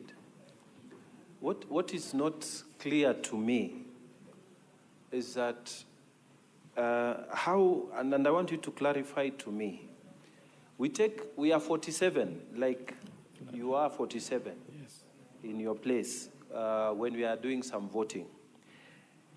And we take only like 2 minutes. When the system starts operating, it's like 2 minutes, 60 seconds. In fact, 60 seconds, everyone has voted. Now, you say it is 5 minutes for you. I'm wondering, okay, your standing orders allows for 5 minutes. But then you tell us you had 11 minutes, 44 seconds. What was happening in between here? Is this system really foolproof? And then you say you are camping in the system as the systems administrator. Is it really foolproof? I want you to clear to me and make me confident that there was nothing fishy going on between that period of time. I submit, Mr. Speaker. Senator Kajuang. Mr. Speaker, for the record, I'm an IT expert with verifiable credentials and background. Mr. Speaker, my friend in the profession, there are 4 MCAs who it is contested that whether they voted or not. 3 of them, Chepkirui Edna Tonui, Bosubet Kibet Hillary, and Martin Kiplangat, had the same IP on voting, 41, 139, 237, 129. Could you explain how that occurred? And if you are challenged to provide the MAC addresses of the devices they were using, are you able to provide that to differentiate the votes of the 3? And then finally, I listened in amazement as Counsel for County Assembly say that they copied and pasted logs. Mr. Speaker, in 2017, a similar matter came up before the Supreme Court. It was established that logs can only be verifiable if they're extracted in the presence of both parties. And so, Mr. Speaker, it's very difficult to admit logs that have been generated by one party, copied and pasted, and where counsel even admits that there are errors as far as they're concerned. Is the County Assembly willing to extract the logs in the presence of the governor and the presence of an independent witness provided by the Senate, as was established in 2017? Thank you. Senator Chiranke. Thank you, Mr. Speaker. I'm not an ICT expert, so I will ask basic questions. I'm a lawyer. Mr. Witness, and I request that you write down, does it mean, I have had the assertion that there are some MCAs who have Mulika Mwizi phones. Does this SMS link are able to send to Mulika Mwizi phones, the one for voting? Number 2, in Standing Order number 77 was adopted and passed by the House in October 2024. Does it mean that the County Assembly has an obligation to train the MCAs from Standing Order number 1, all the standing orders in the standing orders of Kericho County Assembly? And finally, I have seen, that's clarity. Does it mean the IPPD and ID numbers that belong to MCAs through the Speaker, does it mean that those numbers are available to the public? Public meaning people who work outside. For example, does the governor and the county government, county executive of Kericho are aware of the IPPD and ID numbers of the MCAs within the County Assembly? And finally, Speaker, on this issue of, you have seen on volume 1, page 6, that there are some MCAs who did not go with the phones into the chamber. After the adoption of Standing Order 77, were they aware that they were supposed to receive their links or SMS links in their phones? I yield, Mr. Speaker, sir. Senator Mogeni. Yes, sorry, I just want clarification, page 31. Did you say that the IP address that looks similar, these MCAs voted from the same gadget? We have the static IP within the chambers. Did they use the same gadget, the same laptop? These 3 who were assisted? With the static IP, it can allow multiple users to log in using that static. It doesn't. The same gadget? Maybe the person who was inside the chambers can confirm how they voted. Okay. If you were to assist one MCA, roughly how many minutes does it take? One who doesn't understand the system. Like a minute. A minute? Yes. Now, finally, there is one who was assisted at 1922.27 seconds, and the next one was assisted at 1922.33 seconds. Can you move from one MCA to another within 5 seconds? Which one was that? Excuse me. Can you assist 2 MCAs within 5 seconds? Kindly refer to the volume, please. I said at page 31, yes. You assisted an MCA at 1922.27 seconds. Yes. And the next one, 1922.33. That means the difference of 5 seconds. That is the issue of the static IP. It can allow multiple devices to log in using the same IP. You know, I'm referring, the IP address is the same. Yes. The explanation is that the gadget was one. They were using the same gadgets, unless we are lost. That's the clarification I need from you. You need to convince me what happened. IP address is the same, and the time taken is 5 seconds. If you convince me, I'll be persuaded. I'm lost there. Do you get me? Yes, I do. Would you want to respond to it, or you respond later as you respond Later. to that? Okay. That should be easy. The only clarification is that Senator, the use of witness, static. Yes. Witness, Yes, Honorable Speaker. let me make it easier. The senator is referring to the assisted MCAs.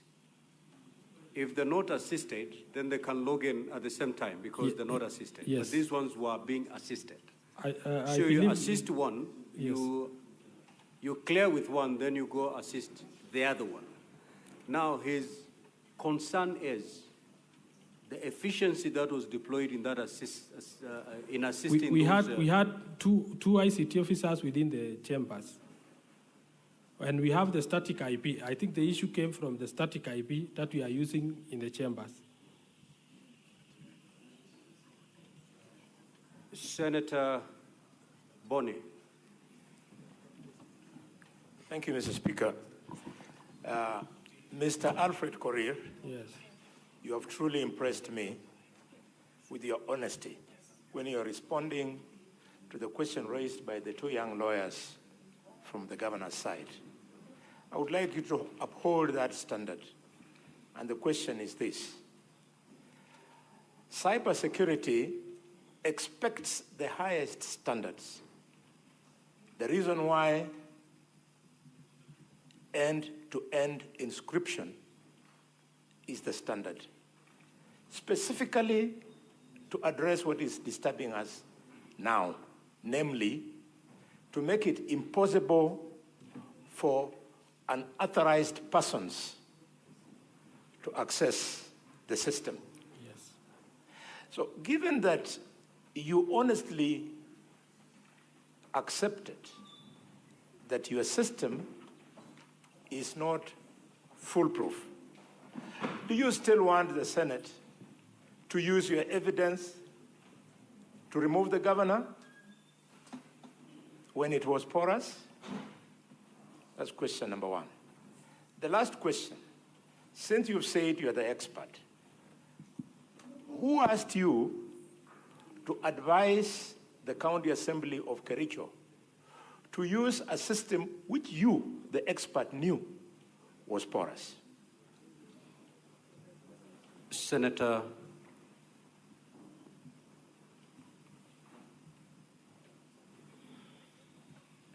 Beatrice Akinyi. Thank you, Your Excellency, the Speaker. Other than policies of the Kericho County, e-voting systems must comply with other national existing legal and regulatory frameworks. Is there any nationally that you think you may not have complied with?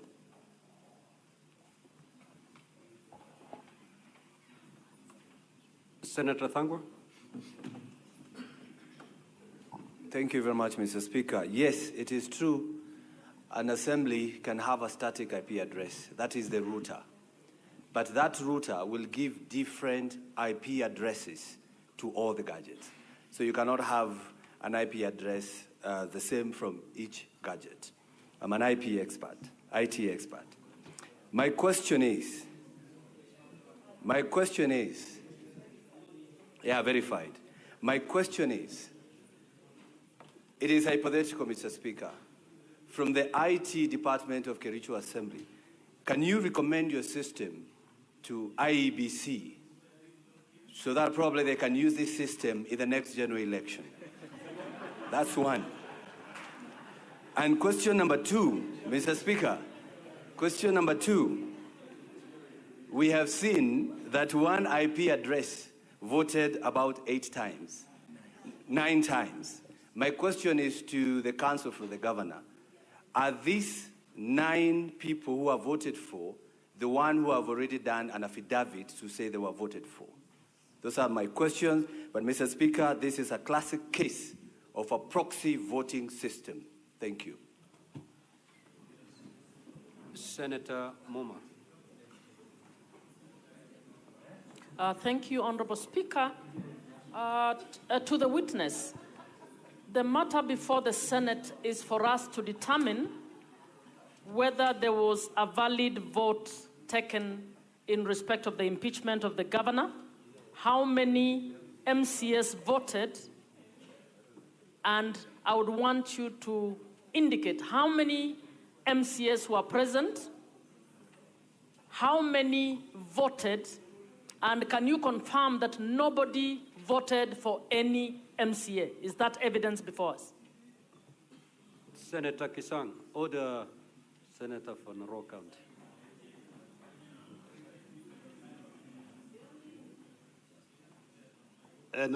Thank you, Speaker. Speaker, mine are two questions. Question number one is, who made the decision to use a system that had not been used before on a critical matter like this?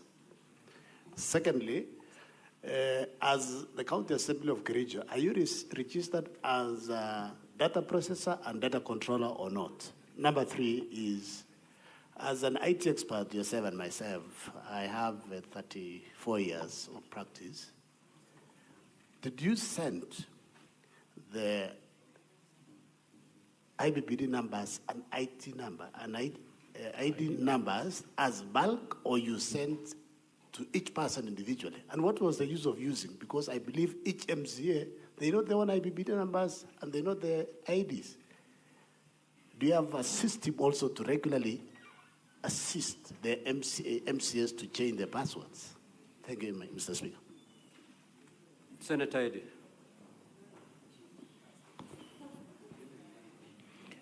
Thank you, Mr. Speaker.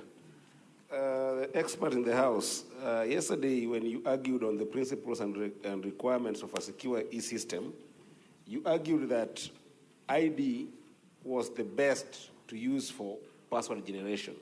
Yet we know that any member of the public's ID numbers are everywhere in the county documents. So why was there no other, or do you have any other way that you could be able to have given password access? For instance, generation of OTPs, so that it is a second layer verification. Number two, this was the first time you are adjusting the existing system to a voting system. And therefore you say that you designed this system to meet that in the shortest time possible. In an event where Senator Kajwang has asked for us to access the logs, and the governor tried to access the logs, in an event where you cannot share with us that, can you share with us a rational unified process, especially looking at the project duration and software increments that you did? Can you share with us that in this house, or can you take us through your RUP process? Senator Lelegwe.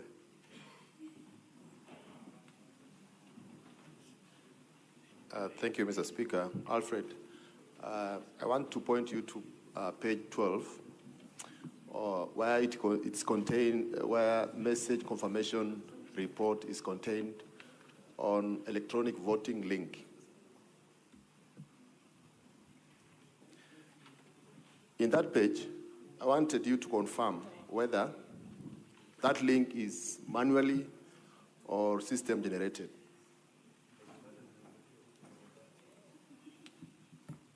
Are you done, Senator? Two, if it's system generated, why is entry number 13 a 25-digit number while all others are 24-digit number? Senator Chute.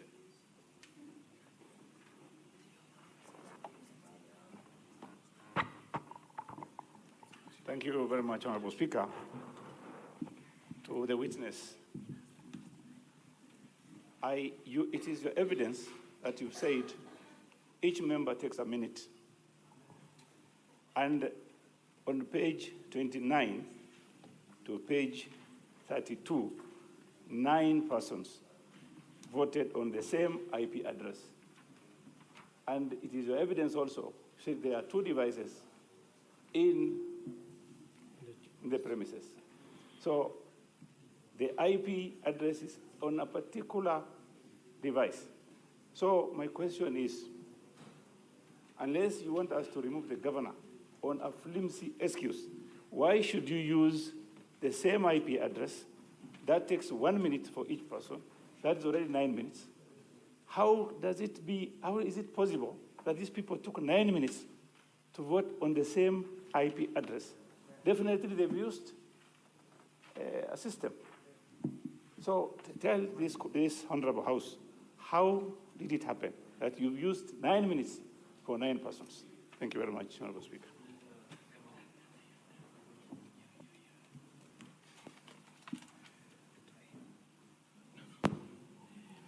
Thank you very much, Mr. Speaker.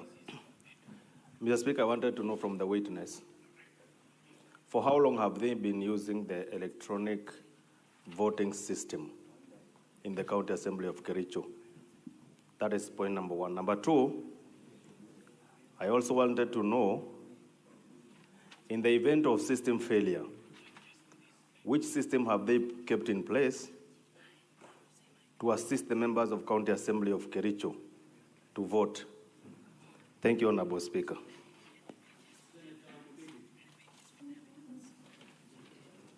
Thank you, Bwana Speaker. Swali langu ni kwa mkurugenzi wa IT. Hii ni mara ya pili ya kutumua gavana wa Kericho. Na unajua kuna tudhandi. Katika kona zote, kila kitu yote siku hizi ni IT. Kama ni kwa election, kama ni nini, siku hizi watu wanarudi kwa numbers. Na kama ulikuwa unataka kusaidia watu wa Kericho na Kenya mzima, kwa nini wakati kazi ilianza ya kufoti, wakati system ileta shida, kwa sababu macho yote ilikuwa kwa wewe, hata kama uko ndani ya shamba, kwa nini au kusimamisha mara moja ndio uweze kusema system ni mbaya, ndio uweze kusema kuwaambia, kwa sababu wakati wa voting ndio uweze waende kusema kutafuta watu wawili wa kusema yes na no wasimamishwe pale, ndio waweze kupata 200. Bwana Speaker, swali langu ni hilo.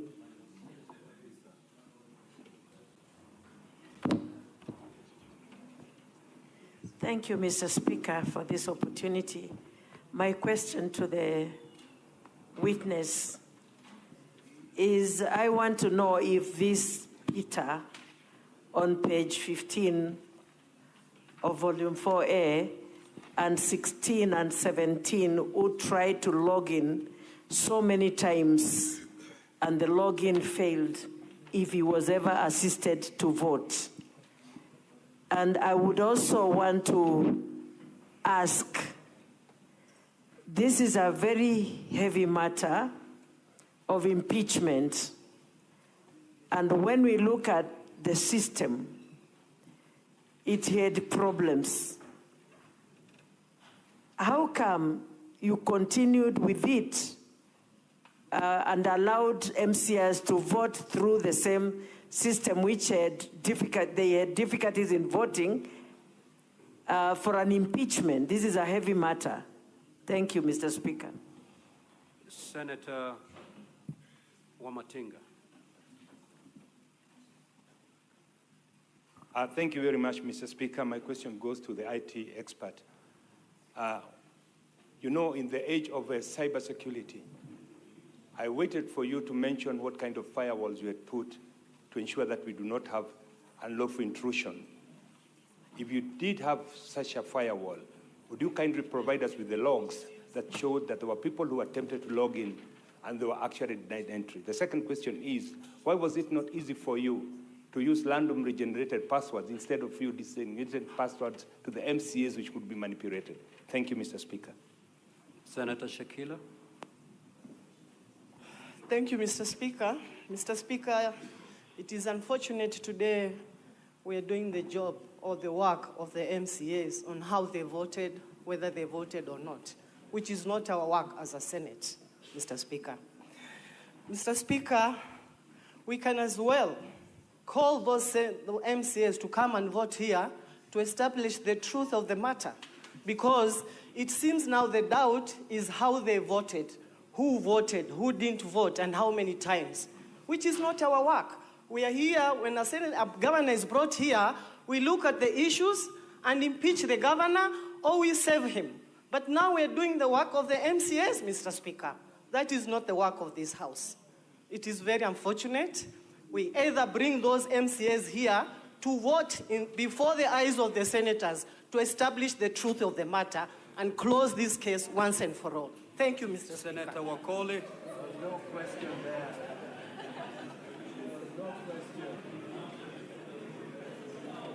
Asante. Order, honorable senators. Senator Wakoli, you may proceed.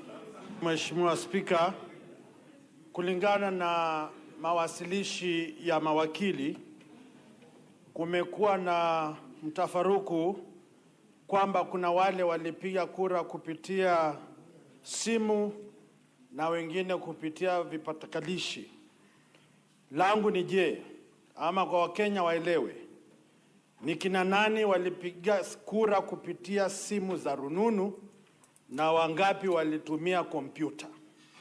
Pili, kulingana na uweledi wa mtaalamu huyu, kuna thibitisho kupitia kanda ya video kama sasa jumba la Senate wa Kenya wanafuata moja kwa moja. Kuna thibitisho kwamba waliopiga kura walikuwa ndani ya jumba la County Assembly, ama ni wapiga kura hewa ambao tu kupitia nambari ulizosema wanathibitishwa. Na mwisho kabisa, wewe kama mtaalam, iwaje hauelewi mfumo, mbinu ama sheria ambazo zapaswa viongozi katika jumba la county kupiga kura? Asante Mheshimiwa Spika. Senator Morango James. Asante sana Mr. Speaker. Nilikuwa nimezima kwa sababu swali lilikuwa nataka kuuliza lilikuwa na Senator Wakoli. Take your seat, Senator Methu. Mr. Speaker, sir, I would just want to confirm from the witness who is on the stand, and the witness has taken an oath. There are so many documents here. The witness on the stand has sworn with the Bible. Mr. Witness, just a confirmation. Is it your position before God and before the Senate that indeed 33 MCAs voted or 28 MCAs voted? That would be my first concern. And the second one, do you actually also know the implication of the oath that you have taken before this House if it is later found out, indeed because it can be found out, that not 33 MCAs voted and 28 voted? Do you actually know the implication of that oath that you have taken as a witness before this House? Senator Abbas. Thank you, Mr. Speaker.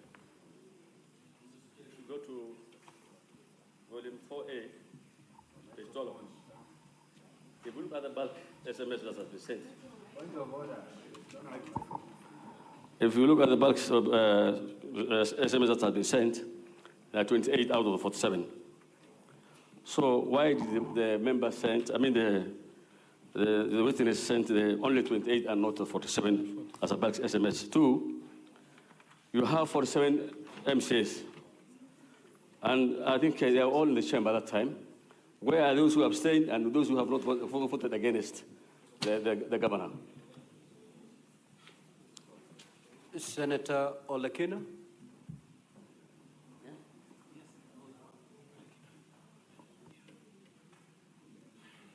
Thank you, Mr. Speaker. Mr. Speaker, let me just get some clarification in terms of the IP addresses. I was listening to the counsel for the governor cross-examining the witness and referred to the issue of the IP address.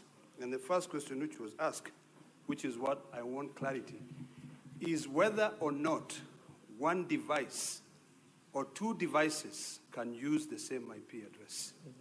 That is a question. Number two, the question goes to the witness.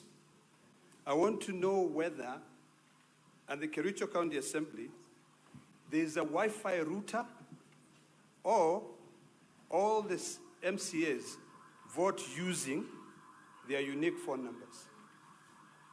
Whether there is one Wi-Fi router that produces one static IP address that is shared among several devices, or whether each of those members of the assembly are using their own phones to be able to vote. And finally, whether the device which was used based on the IP addresses listed on page 29, 30, and 31, the one that you allege were assisted voters, whether the laptop which was used to exercise this vote was sharing the same IP address or the same router or the same Wi-Fi, because I heard you saying that you get fiber from Safaricom. Thank you, Mr. Speaker. Witness, you may now respond to those queries. Thank you very much, Honorable Speaker and Honorable Senators. I'll start by the question about the Wi-Fi and the users within the Assembly. We have a Wi-Fi that is dedicated to the chambers, and I've said it has a static IP. That's why it's picking exact IP all along. But I'll make my assistant come and clarify very well whether the multiple devices that access. So the multiple access using the static IP, I believe the IP can be used by more than one device. So that's why it happened in several pages here. Number two, members use either laptops or their phones to vote, and we are allocated a laptop in the chambers for voting. On the implication of the oath, I understand, Honorable Senator Matthew, that I know the implications, and on the number of MCAs who voted from the system, I can say as an administrator there are 33 votes casted, and the authenticity of the votes, because there are 4 contesting the votes, is what as an expert at the back end, since I was not in the chambers, cannot confirm. When the members take their stand, they will confirm whether they voted or somebody actually voted on their behalf. On confirmation of votes within, that one I think I've talked about. There is an issue about the firewalls, and I can confirm. Mr. Witness, is it possible to mention the question that you are responding to? The senator who asked the question. I didn't note the name of the senators. Oh. So I'll just answer them. So on the password generation, where I used the IDs, that was the easiest method for my honorable members of Kericho County Assembly to remember immediately the ID because of the timelines of 5 minutes. I've realized the Senate has got a voting system that is taking a minute because there are these electronic voting machines. Should they have had the electronic voting machines, it could have been faster. So I was thinking of the best way, they can easily log in and cast their votes with the shortest time possible.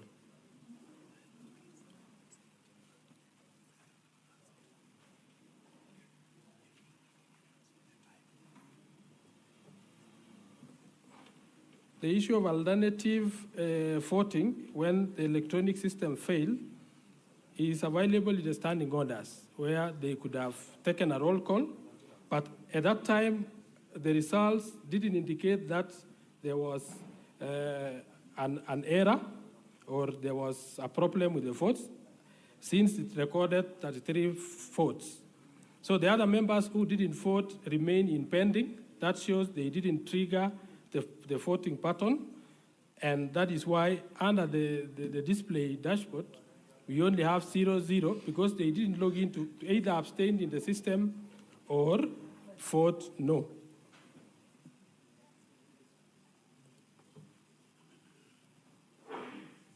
I think I can answer those ones.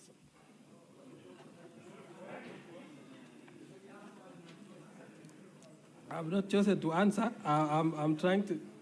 The decision to use data processor, the decision to use data processor or data experts. I think I didn't get that question correct. Honorable Senators, you know, if the questions have not been answered, it is you to make the decision at the end of the day in one or the other. So you cannot force him to give you answers that he doesn't have. So if you are done, then we can step you down and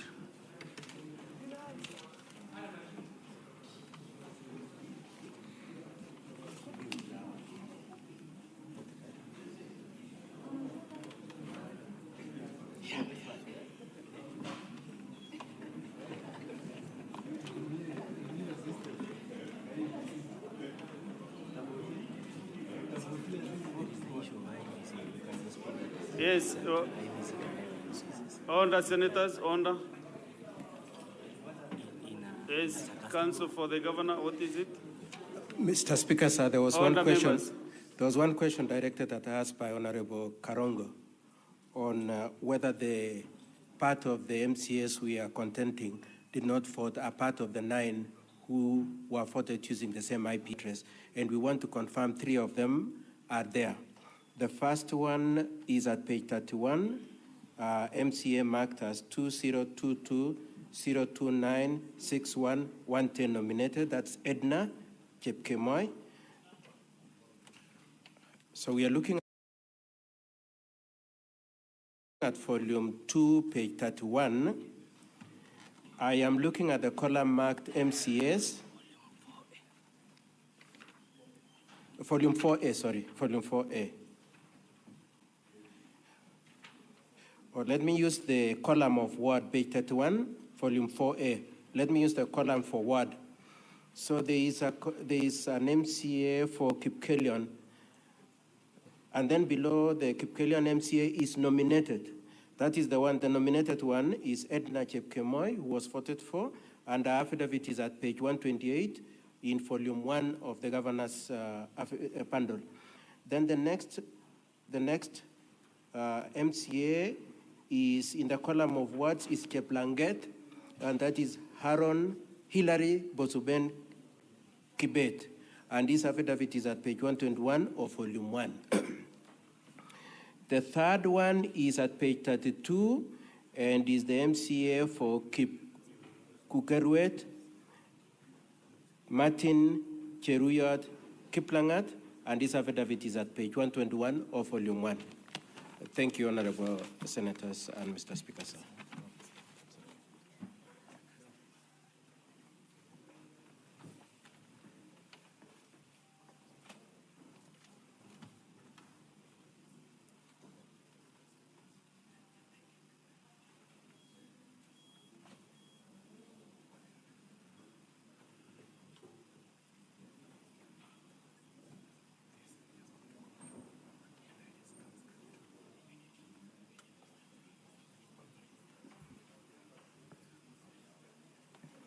Well, I was of the impression that the main witness will maybe take time to respond to the many queries, but I'm told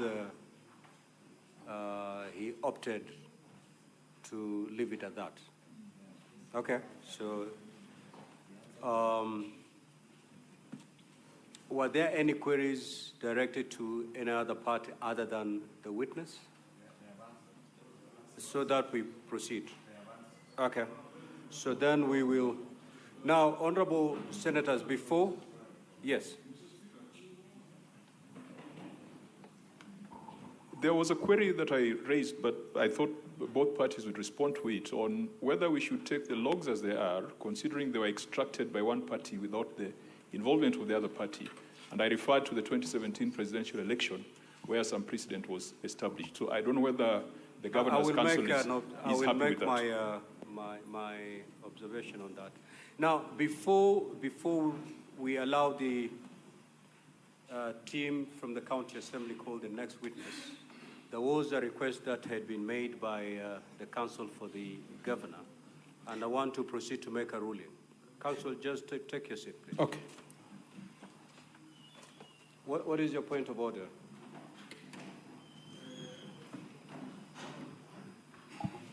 Honorable Speaker, before you make that ruling for the application which was sought by the Governor's Council, Mr. Speaker, in your ruling yesterday, you indicated that Senate will make some determination on threshold before voting on the main impeachment charges.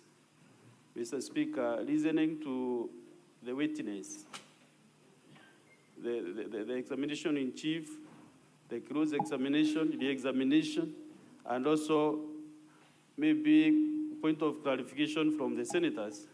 Honorable Speaker, before we make this decision tomorrow, whether there was threshold in the county assembly, we didn't need an expert, Honorable Speaker, to assist us to verify the information that has been brought to this House, Mr. Speaker.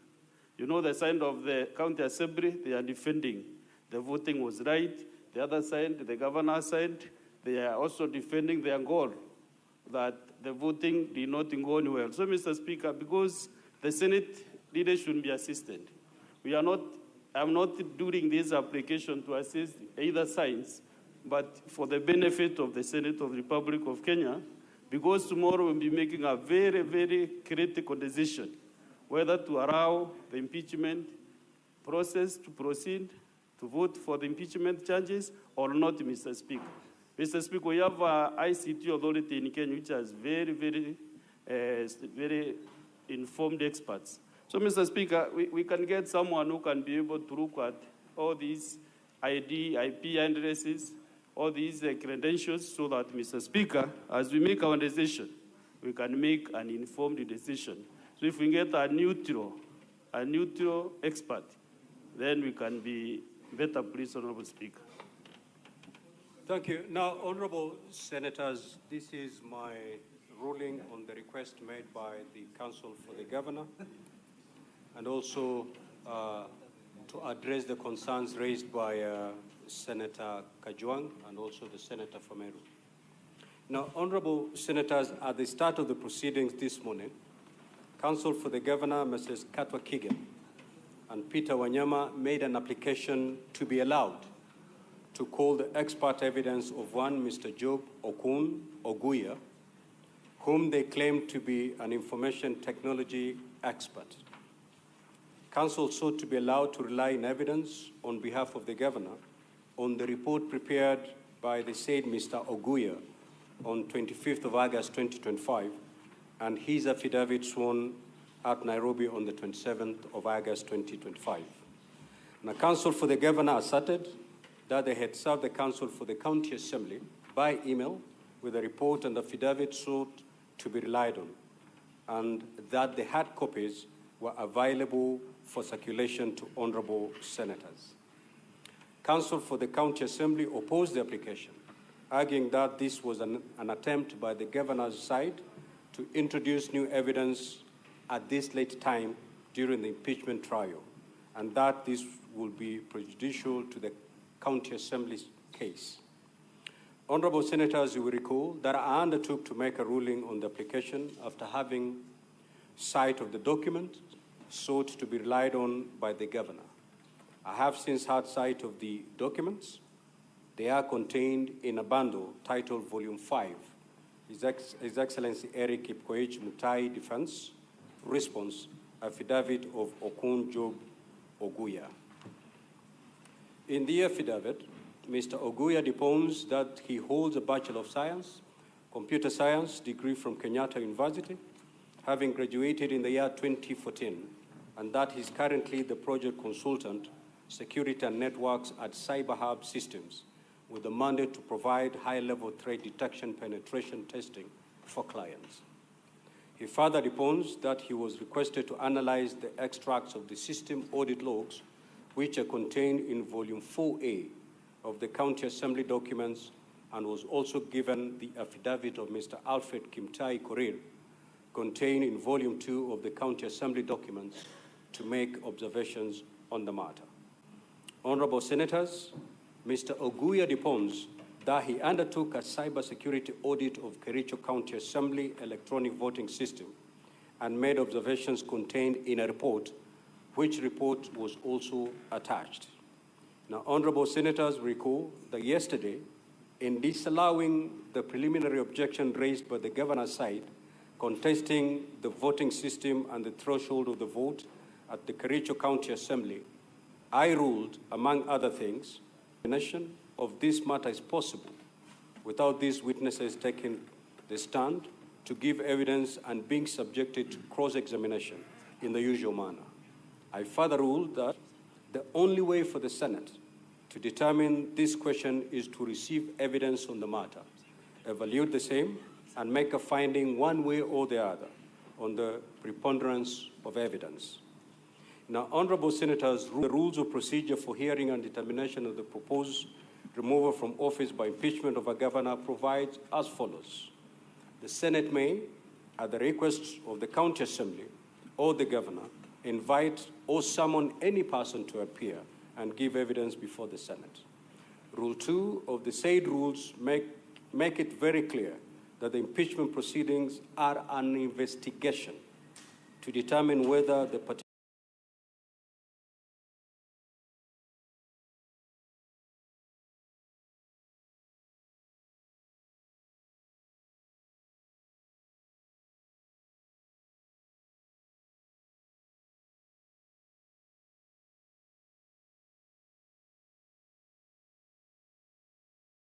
of the allegations against the governor have been substantiated.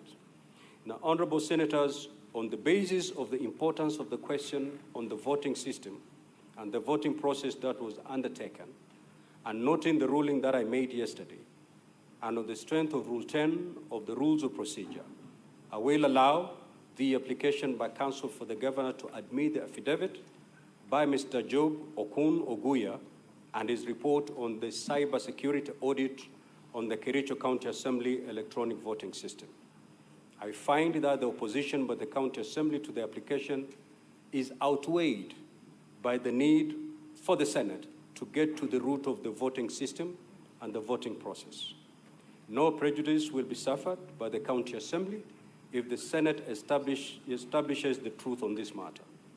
I also note that for similar reasons yesterday, I allowed the County Assembly's application to provide documentation which had been referred in its submitted documents but had not been attached. Now, Honorable Senators, in allowing the governor to call its expert witness, I direct that the governor's side will have to accommodate the witness within its time as already allocated. The evidence of the witness will also be limited to matters raised in the evidence of the County Assembly.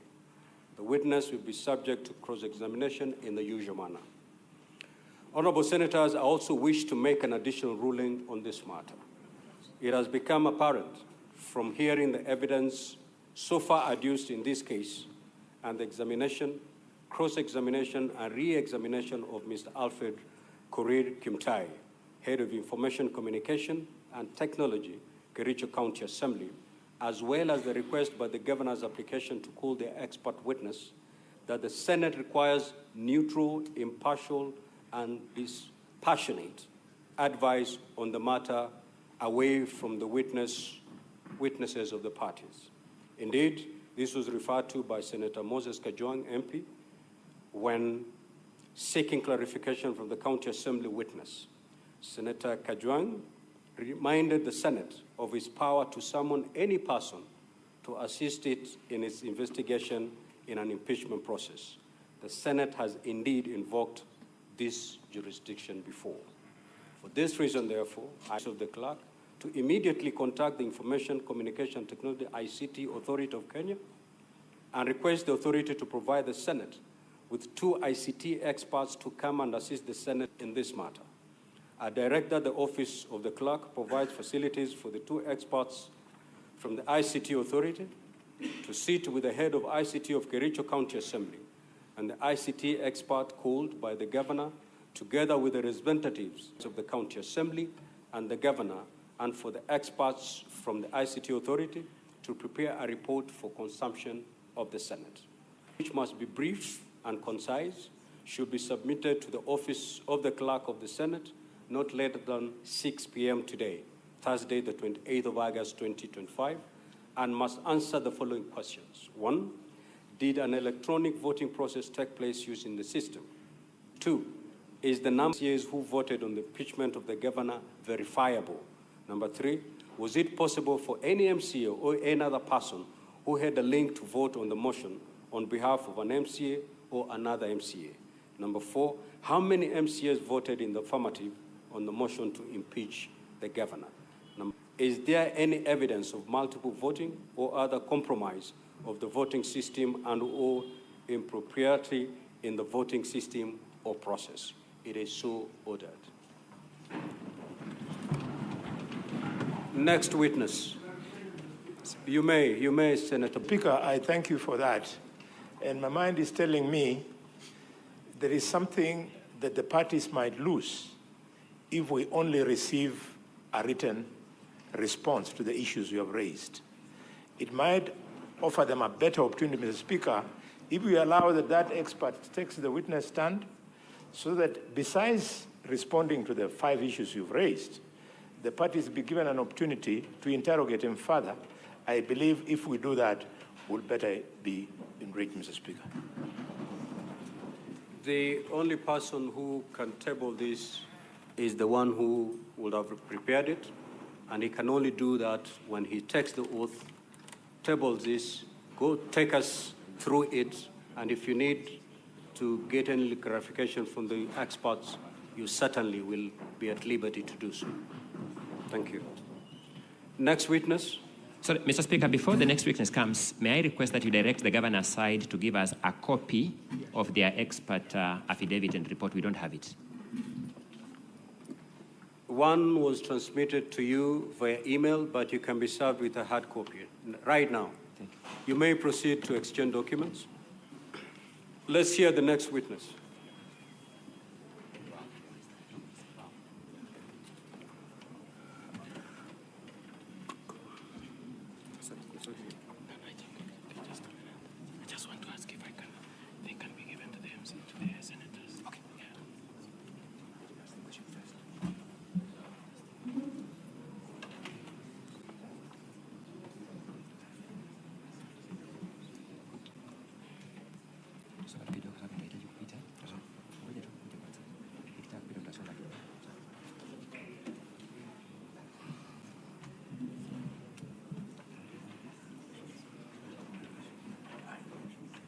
Yes, Counsel for Governor.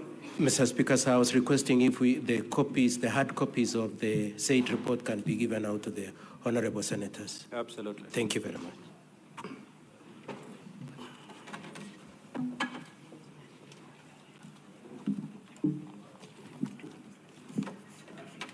Now, Counsel for County Assembly, you have 57 minutes, and I note you still have 6 more witnesses to call. So apportion your time accordingly.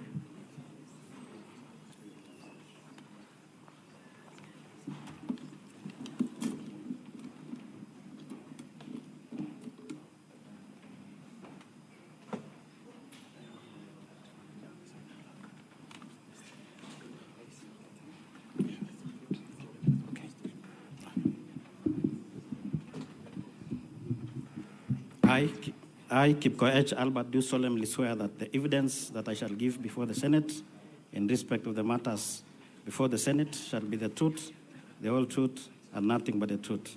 So help me God. Thank you, Mr. Speaker. We now wish to move to the next limb of the impeachment motion, which will be about the alleged theft of public funds. Tell the Senate your full name. Thank you. My name is Albert Kipkoech. Where do you live?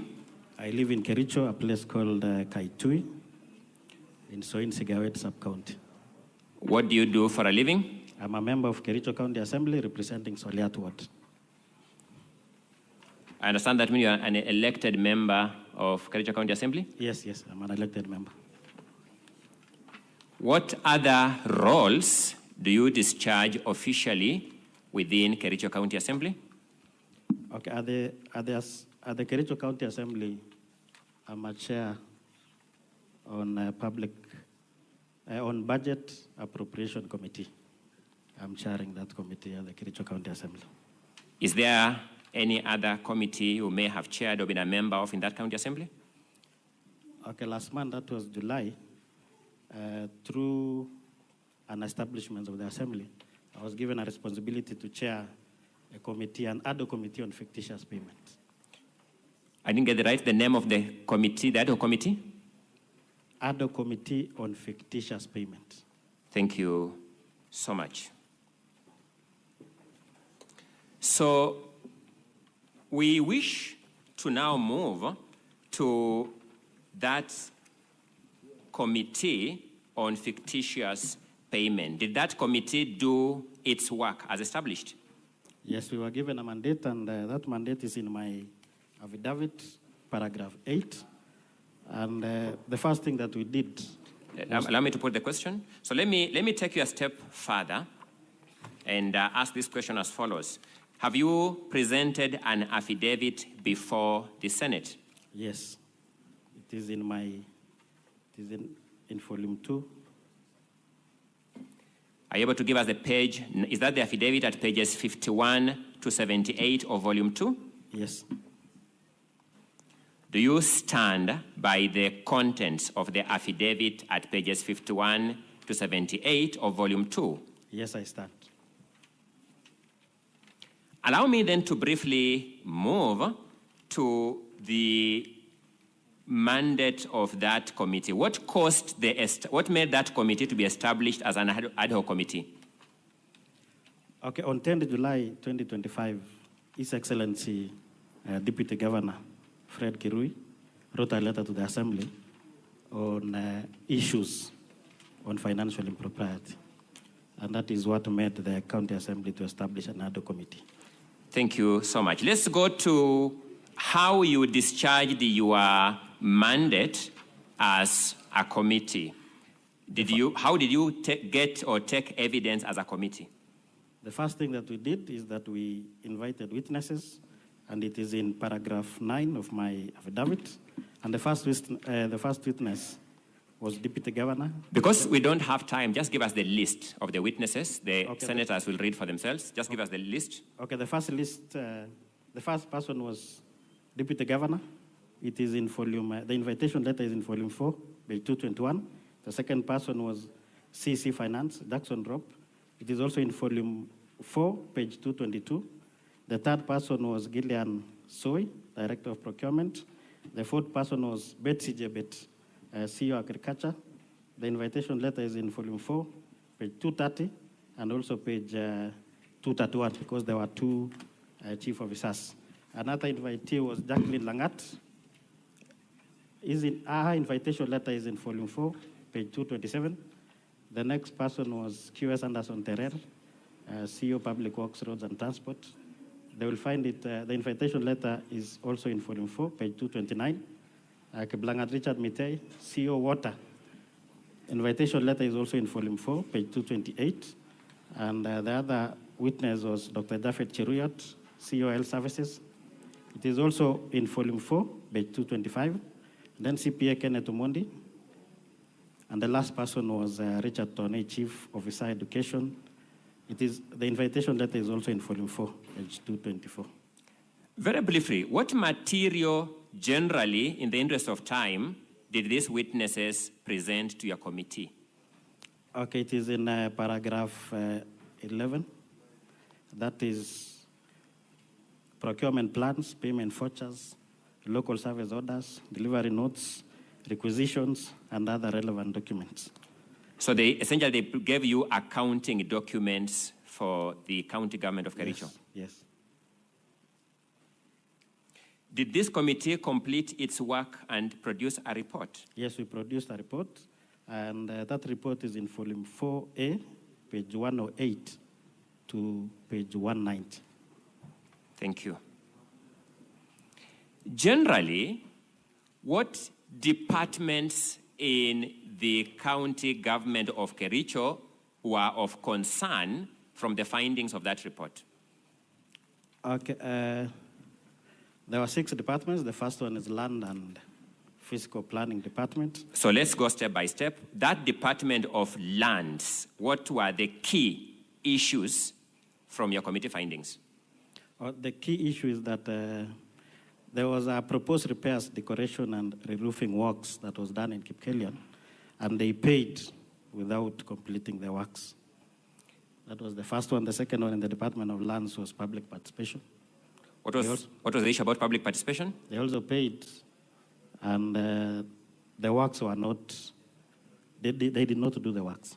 Thank you. The second department? Roads. What were the key issues in the Department of Road generally? Double payments on detentions, and also falsification of documents. The next department? Agriculture. What were the key issues in agriculture? Splitting of contracts.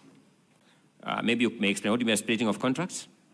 Well, it is expected that works of more than 5 million should be subjected to opening tendering.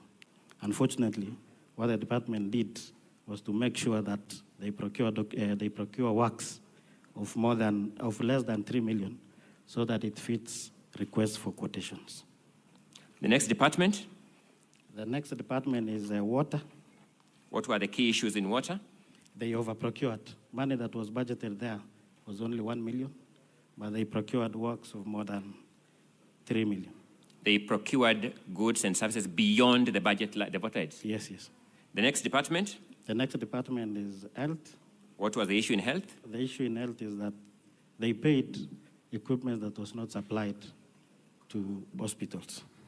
What was the next issue, or the next department? The next department is the Department of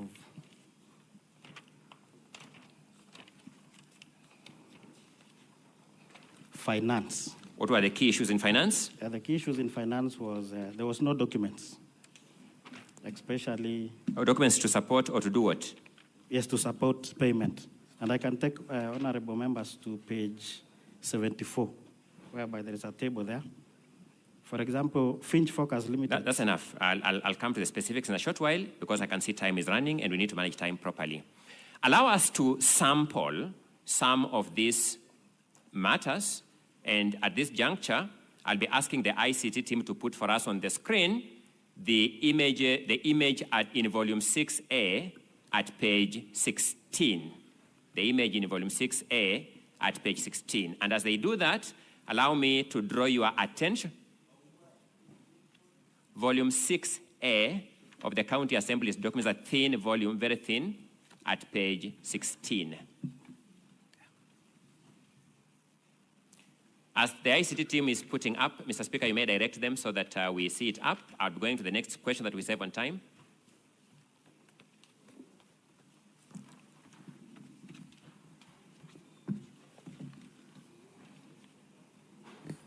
So, to be sequential, let us begin dealing with the Department of Lands, and in particular, the Kipkelion houses issue. I want you to look at volume 4, witness, at page 87. Volume 4 at page 87. And answer the following question. What document is at volume 4, page 87? Voucher. What is the project in respect that voucher is generated? The project is maintenance of lands, housing, and fiscal planning offices, buildings. How much money is that voucher paying out? 2,999,000. Was that payment made before or after the commencement of the work of your ad hoc committee? Before. Look at the screens in the House. Did you visit the site of that project? Yes, we visited the sites on the 30th July, and we took those No, give us a full date. 30th July of which year? 2025. Is that image a correct representation of the houses you saw in Kipkelion on 30th July 2025? Yes. please wait for me to finish, then you answer for the Hansard. Is that image the correct representation of the house you found on 30th July 2025? Yes, it is the correct. We took those photos as a committee. Let us now go to page 129 of volume 4. What document do you see at that page? A contract. Oh, a BQ, sorry. BQ. Just repeat, what document do you see at page 129 of volume 4? Yeah, bill of quantities. The bills of quantities in respect of which project? I propose repairs and redecorations to council houses, the 15 in number. And it was signed by county quantity surveyor on the 5th September 2024. Is the house we are seeing on that screen, the ICT may have to leave the screen on, I don't know why it's going into sleeping mode. Thank you. Is the house we are seeing on that screen the subject matter of that bill of quantities? Yes, yes. Let's just pick one item because time is running, the roofing element in the BQ. What does the BQ prescribe as to be done on the roofing? Okay, the BQ says that it allows for careful removal of the asbestos roof. Let's look at the screen. Is the asbestos roof removed? No. Proceed. Okay, it also says that and cut away is directed by the project manager. Is that element of the BQ undertaken from what you can see on the screen? No. Next. Allow for replacement of defective timber work for roofing, for example, rafters and purlins. Was that done? No. Next. Supply and fix pre-painted resin coat 115 profile sheet gauge. Those are resin coat iron sheets? Yes, yes. Is that work undertaken? No. Anything else? Another one is allow for the production of facial board to the pitchboard roof as directed by the project manager. I'll stop there because time is running. What is the payment status in respect of this project? It was paid. How much money was paid? 2,999,000. Let us look at the same volume 4 at page 128. What is there is interim payment certificate. Who prepared that interim payment certificate? County quantity surveyor. When is it dated?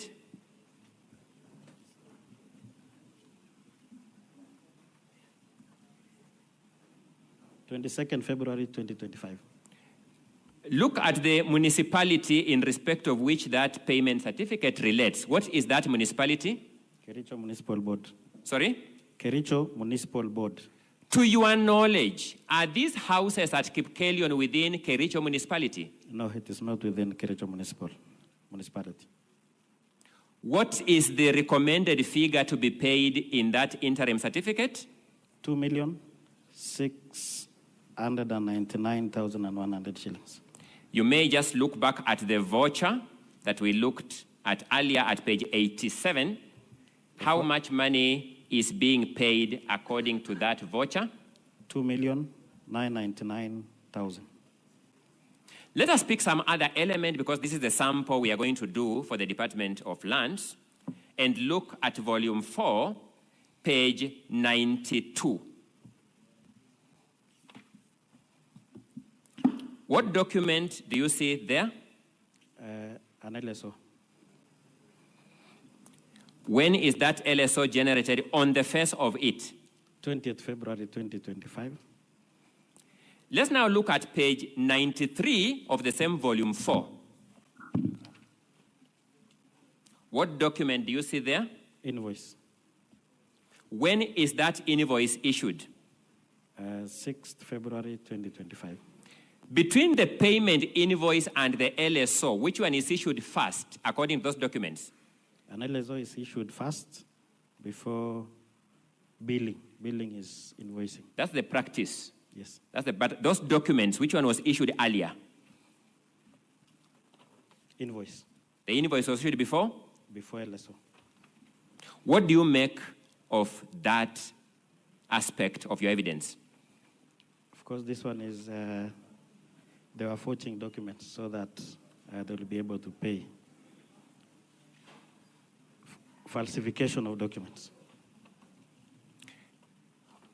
Allow me to then move to the second element from the Department of Lands in the interest of housing, that is the Chelimo settlement scheme. As I begin putting these questions, I would ask the ICT to put on the board the document, the image at volume 6A, page 11. The photo at volume 6A, page 11.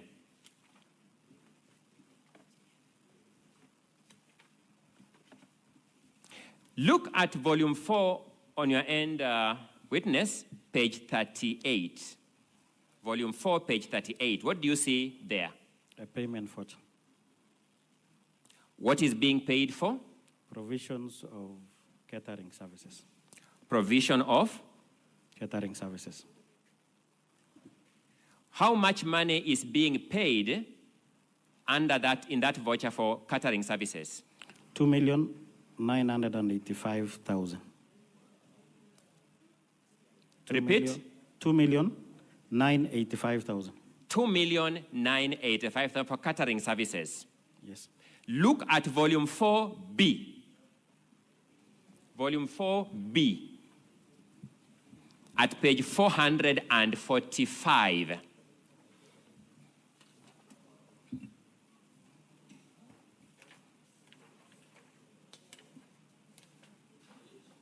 Page 445, 445. What do you see at that page? A budget. Sorry? A budget. County Government of Kericho budget estimates for the financial year 2024-2025, lands, housing, and physical planning. That is the budget for 2024-2025, Department of Lands. Yes. That is the department from which the voucher we have looked at earlier relates? Yes, yes. What was the budget for catering? You may find it as the fifth item from below, in that budget line, the fifth item counting from below. 1,500,000 shillings. The budget for that item is 1,005,000 shillings. And 500. And 500 shillings. Yes. How much money is the voucher paying? 2,985,000. Is that payment within the budget? No, it is more than the budget.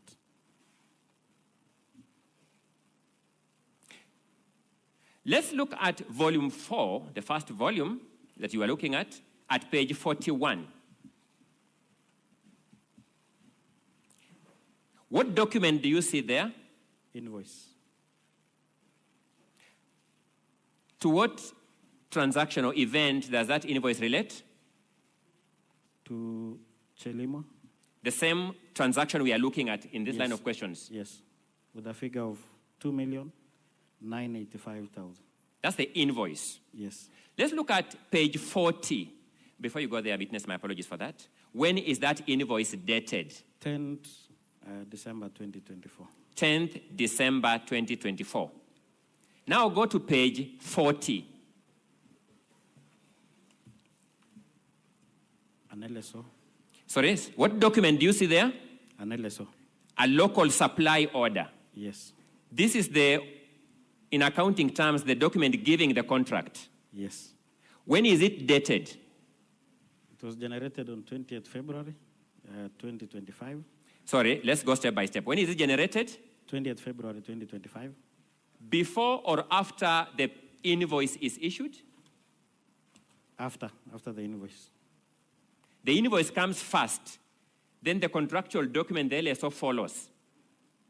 Is that what you are observing from these documents from Kericho County? Yes, that is I just confirmed that's what you are narrating. So it's generated on 20th February. When is it printed? 25th February. You're looking at the far right-hand corner. Yes. 25th February 2025. When is it signed by hand? 21st February 2025. It is signed by hand in advance of printing. On the face of it? From the document, yes, it was signed before printing. In this transaction, between billing the county and contracting, the county contracting, which one came first? Were those documents? Billing came first. The county was billed first, then you contracted later. Yes. What do these documents tell you as the chair of that committee? Okay, our observation is that they were trying to do forgery because, as you can see, they were in a hurry to make sure that they have prepared documents for payment. I had requested for volume 6A, page 11 to be on the screen. If you can just be returned kindly, I'll run through them very fast in the interest of time. Let's run to now page 13. We're just observing as we go. Sorry. Yes. What are we seeing in that image? Members of the public. Members of the public. Yes. Look at the invoice at page 41. Is there an element of tents being invoiced in that invoice? Yes, it is there. Hire of 100-seater tents. How many? 5. 5 100-seater tents. Yes. Is there an element of a red carpet being billed for? Yes, one red carpet, hire, 10 meters square. Is there an element of dressed chairs being billed for? Yes, 30 of them. Are you seeing any of those elements in the images I've so far shown the senators? No, it is not there. Let's move to the next image, page 14. Are you able to see something in the background there? Are you able to observe a motor vehicle in that image, perchance? Yes, a motor vehicle. What is it carrying? 2 speakers. 2 speakers. According to the invoice at page 41, how much is being billed for the public address system? 375,000. 375,000 shillings. Yes, yes. How many days did this activity take? 1 day. Sorry? 1 day. This was a one-day event. Yes. Date 6th December 2024. Let's then look at the same volume 4, page 77.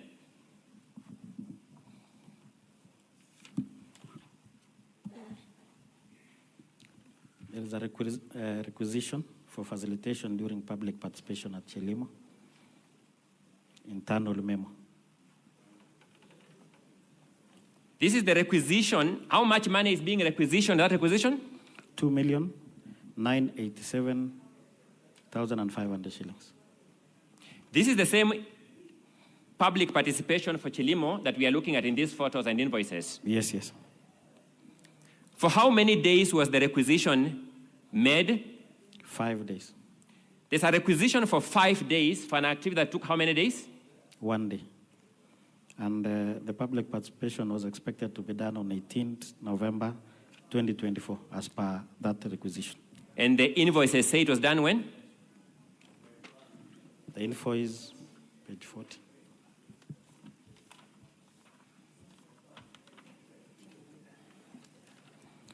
It was only for 1 day. And the date is 6th December 2024. Thank you so much. Yes. Allow me, in the interest of time, to sample the Department of Roads.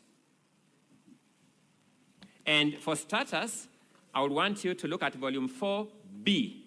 Volume 4B, page 343. Volume 4B, page 343. What transaction do you see at that page? It's an internal memo, a report on inspection and acceptance for construction of Lelsotet Bridge. It's an internal memo by the inspection and? Acceptance committee. Yes. What is the importance of that document in procurement and government financial terms?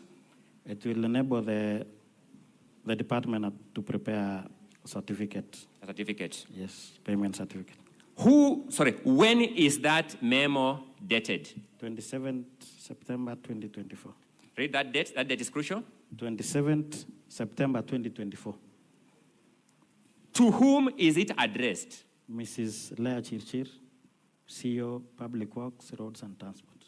Is Mrs. Lea Chirchir, or was Mrs. Lea Chirchir CEO of that department at that time in history? No. Do you know Lea Chirchir? Yes, I know her. When did she stop serving as CEO of that department? 2022. 2022, following the election? Yes. Look at page 348 of volume 4B. What document is there?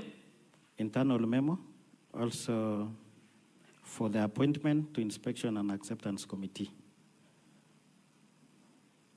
From who signs? Who has signed? Under whose name is that memo signed? Mrs. Lea Chirchir. When is that memo dated? 20th September 2024. 20th September 2024, this department is generating memos in the name of Lea Chirchir. Is she the CEO in that department? As we speak, she is not the CEO. At that time, was she the CEO? At that time, that date? 20th September 2024. Yeah. No, she was not the CEO. Was she working in Kericho County government generally, to your knowledge? Yeah, she was working from 2017 to 2022 as a CEO. In 2024, was she working there? No. She had left the whole Kericho government structure? Yes, yes. There's a different... What do you make of those observations? Of course, these ones are falsification of documents.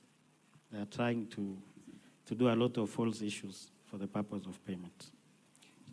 Looking at the time, we will now summarize for the senators where your observations are found for the rest of the transactions in your documents.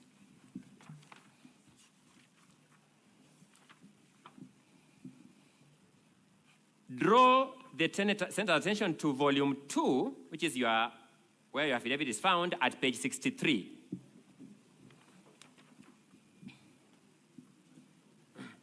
Then turn over leaf to page 64 and tell them what that table represents.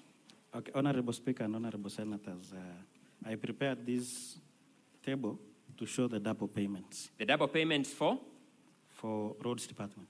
Sorry? For Roads Department. For what aspect of the Roads Department, the whole department? Mostly maintenance of roads and also bridges. Bridges? Yes, box culverts. I want you to look at the second last column. The second last column is first payment. Of what? Of retentions. And the second column? The second payment for the same project, and it is also retention of the same amount. My apologies. Volume number 2, page 65. Just count the binding. 64. 64 now, page 64. Sorry, Council, what is it, Senator Onyonka? I was saying, could you please give us the page reference? Because you're so fast. My apologies. And I know you're fighting time. I'm wrestling time. Thank you so much, Senator. Thank you so much. We are looking at the table in volume 2, and the table starts at page 64. Volume 2, the table starts at page 64. So, just so that we don't miss the point, what do you say this table represents? It represents a double payment of retention fees. Where did you get this data from? From the retention register. From the retention register? Yes.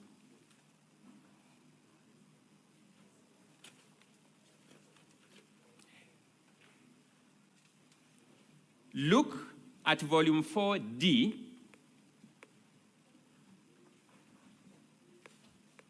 For dog, at pages 221 to 244.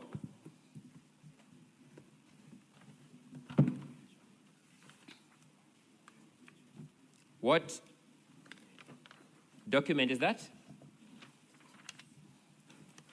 RTGS that shows payments. This is the RTGS register that shows various transfers of money from the county government of Kericho. Yes, yes. You're saying this summary can be found from those RTGS transactions? Exactly. Thank you. In the interest of time, explain to the senator what table that is found at page 68 represent? Volume 2, my apologies for that, Volume 2, page 68. Okay, at page 68, these are the companies that was fully paid, and later on, they were also paid retentions. Just in a half a minute, tell us what you mean by fully paid, then finally paid retentions. When they were paying for these contracts, they paid without retaining the retention money. So the original payment is without retention? Yes. Then subsequently also see retentions being paid? Yes. Then very fast, let's move to the table at page 74 of volume 2.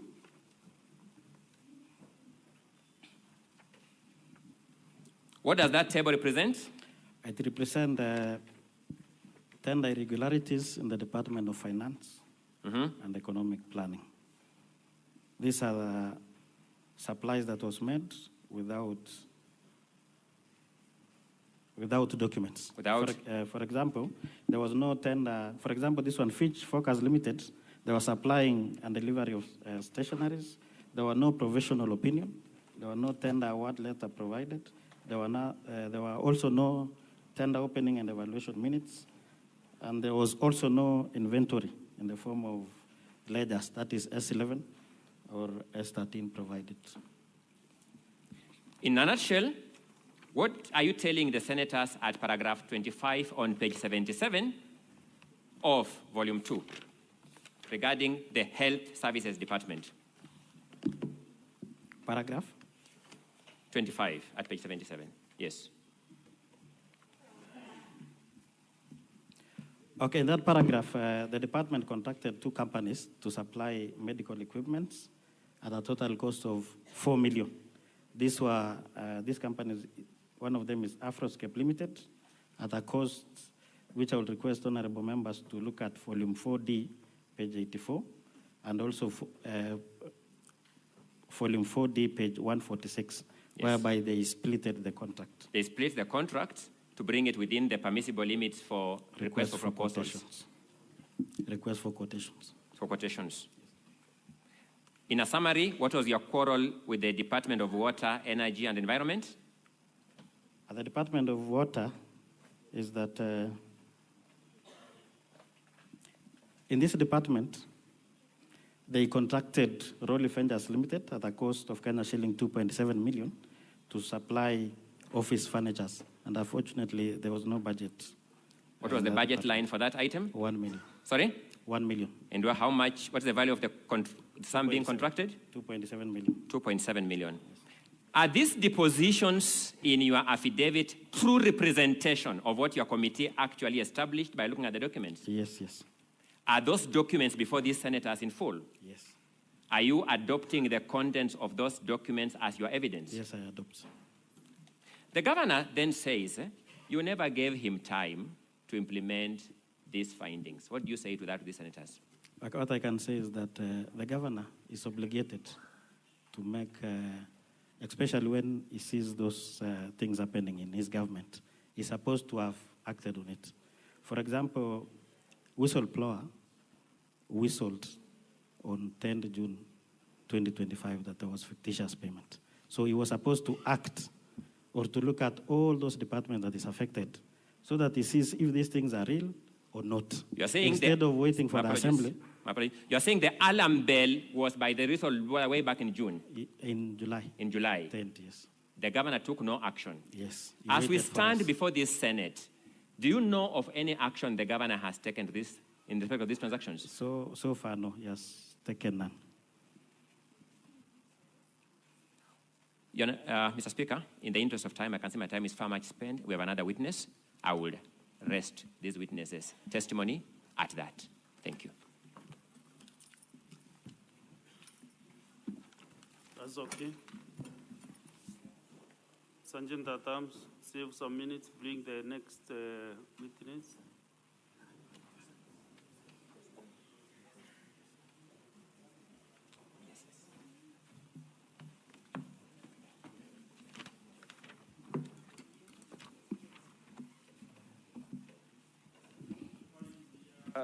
We are balancing of the time. You can go ahead, Council of the Governor. Thank you, Mr. Speaker, Close sir, and examination. honorable senators. Good afternoon, Mr. Kipkoech. Good afternoon. Yes. Now, I want to start from the last answer you gave. You said that the alarm was raised in July. Council, you have 18 minutes in total. Yes. For close examinations. Yes, Mr. Speaker, sir. Thank you. You said the alarm was raised in July? Yes, July 10th, 2025. July 10th, 2025. Yes. And the impeachment, the motion was moved for impeachment on which date? 6th of August, isn't it? I cannot confirm that. You don't know when the motion the was only moved? person who can confirm that is the move of the motion. May I ask you, Mr. Kipkoech, Yes. You are not in the assembly when the motion was being moved for his impeachment? Of course, I was there, but I cannot answer for somebody else. Did you participate in those proceedings? In voting, yes, I participated on date 15th. On 15th? Yes. So if it is the issue of date 15th, I'll answer. And you don't recall, okay, that's okay. You don't recall that the motion was moved on 6th of August. You don't remember that? I will leave that to the motion mover. You don't recall or you do? Of course, I recall, but I will leave it to the mover of the motion. So the alarm, as you say, was raised on 25th, and the motion was moved on 6th of August. That's about 10 days, isn't it? Which alarm are you talking about? The motion for impeachment was 6th of August. You say the alarm was raised on 25th of July, isn't it? Okay, the alarm on fictitious payment. Just ask me on issues of fictitious payment. What was whistleblowed? Who is it asking was the question, whistleblowed Mr. on Kipkoech? 10 July 2025. Who is asking the questions? I'm asking you again. Yes. Your point through your counsel was that the governor had had time to act, isn't it? That was your point? Yes. And it is because he had the alarm as on 25th of July, isn't it? That was your point, isn't it? Okay, the alarm... Mr. Speaker, sir, I am really struggling with time. If the witness could just answer without being obstinate. Yeah, you should just answer it. But I've not said anything Either about yes 25th. or no. If you don't, you are not aware, and just say no, yes. Did you say the speaker had time to act, the governor had time to act? Yes. And when was according to you, when was the alarm raised? The alarm on fictitious payment was raised on 10th of July. Of 10th of July. Yes. And so as of 6th of August, when the motion for his impeachment is being moved, you had had about 20 days, isn't it? Basically about 25 days. Yes. And according to you, that was adequate time for him to have acted, isn't it? Yes. Okay. Now, I want to move on to a different issue. These fictitious payment report, the other reports, were they sent to the governor? Yes, it was sent to the governor. Were they sent before the motion to impeach or after? Before the motion. Before the motion? Yes. Which date were they sent to him? 5th of? August. 5th of August. Yes. Just a day before the motion for impeachment, isn't it? The speaker has told you to answer the question. Please, if you don't know, say you don't know. They were sent a day before the impeachment, isn't it? Yes, a day before. Okay. And that one day was enough for him to act? He had enough time from date. Let me ask you a different question.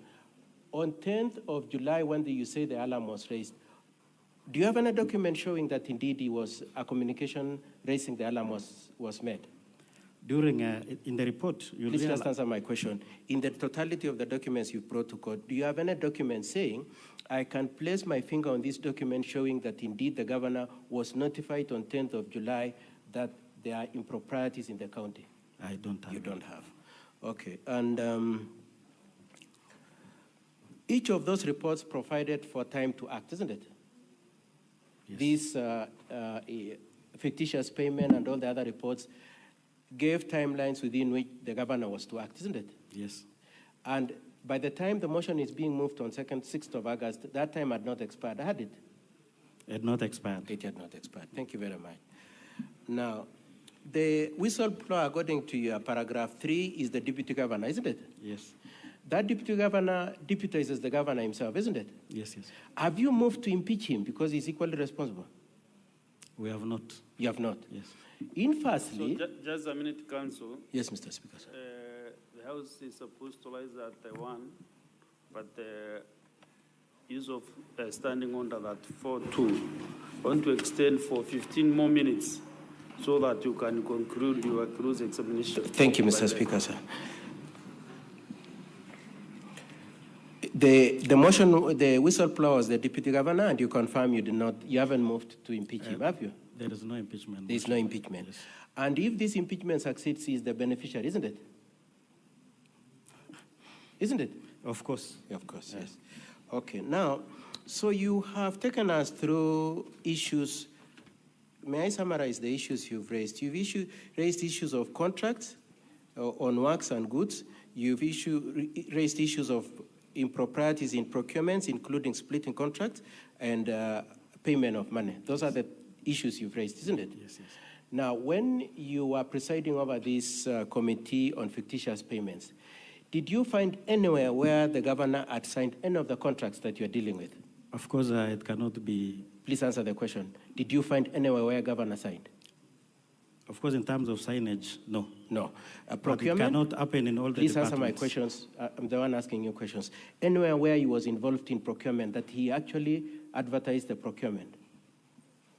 No. Anywhere where he was involved in splitting contracts? But counsel. Please answer my question. But did you counsel, find him it cannot anywhere? happen in all the departments. Mr. Speaker, sir, I It is request the either witness, please answer my question. Or is complicit. Witness, Mr. Witness, please stop that exchange. Just answer questions. Okay. Did you find him involved anywhere splitting contracts? No. Did you find him anywhere going to the bank to withdraw money? Signing? No. Okay. Now, in your committee, you said some people appeared before you, isn't it? Yes, yes. And some of those people in your report, you subsequently recommended action against them, isn't it? Yes. Now, as you speak today, you are coming to support an action against the governor, isn't it? Yes. Now, prior to taking action against the governor, have you taken any action against those people who you found culpable directly? The only person who will take that Please action answer is my the question. governor. Have you taken an action against any of the people you very specifically placed your finger on and said, this one is responsible for splitting tenders, this one was responsible for procuring beyond the budget, this one was responsible for... Yes, we recommended. You've made recommendations? Yes, sir. You've not taken any action? Of course, we don't have that mandate. You don't have that mandate? Yes. Isn't it true that the County Government Act gives you powers to act on CCs? Yes. And have you acted on any of them? But in this case, most of them were COs. Okay, and yes. So what have you done in terms of acting, merely recommending? Yes, on COs, we are recommending it to the And the recommendation is to who? County Public Service Board. County Public Service Board. Yes. And have you set up that Public Service Board? It is in the report. Lastly, just to save on my time, prior to the excitement to bring this impeachment against the governor, did you give him an opportunity to react to your concerns?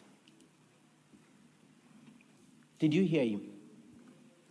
Did your committee give him an opportunity to be heard? Of course, what we did... Please answer my question. Did you invite him to respond to your concerns? As the Assembly, there is no way we can invite Please answer my question, Mheshimiwa. Did you invite him to answer any of your concerns? To the Assembly, we don't have that mandate.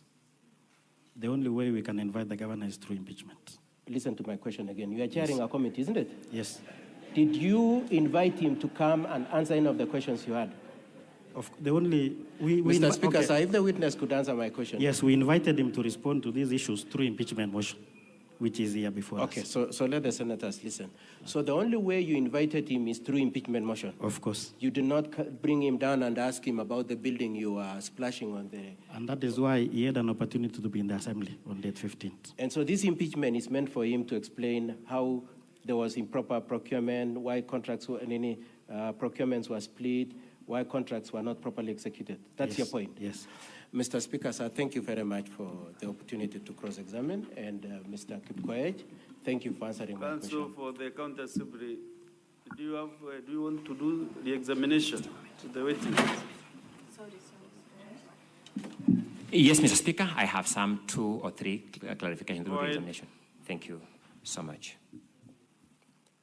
Who raised the alarm that founded the basis for forming the ad hoc committee?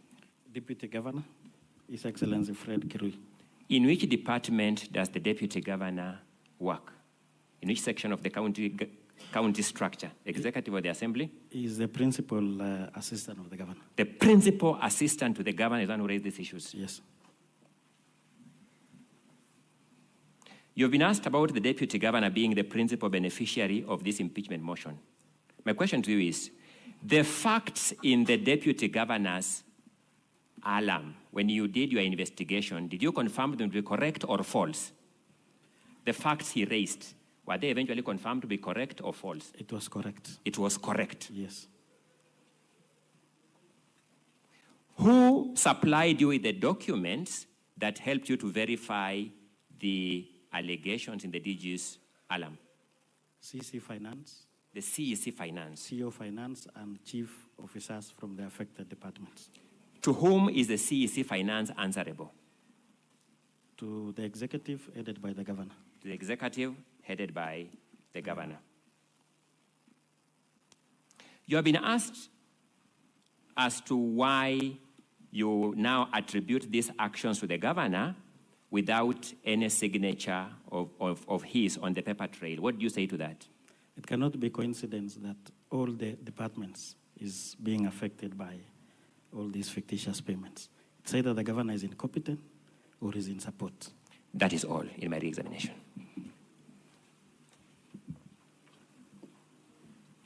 We have more 10 minutes. They can open to the senators. If you need any clarification, Senator Joe Newton.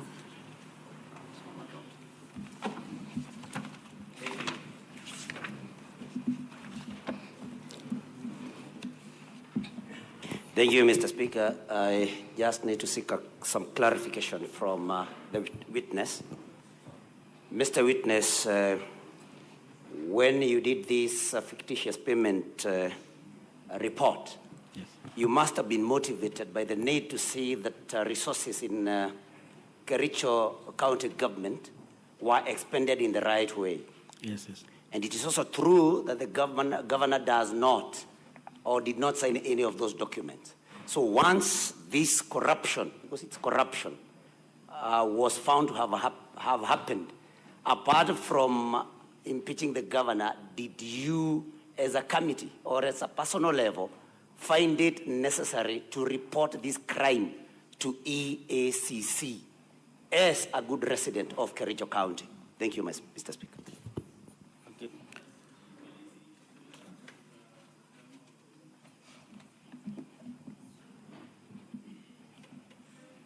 Thank you, Mr. Speaker. Mr. Speaker, I have a couple of concerns here. These are issues that we deal with on a daily basis, issues of accountability.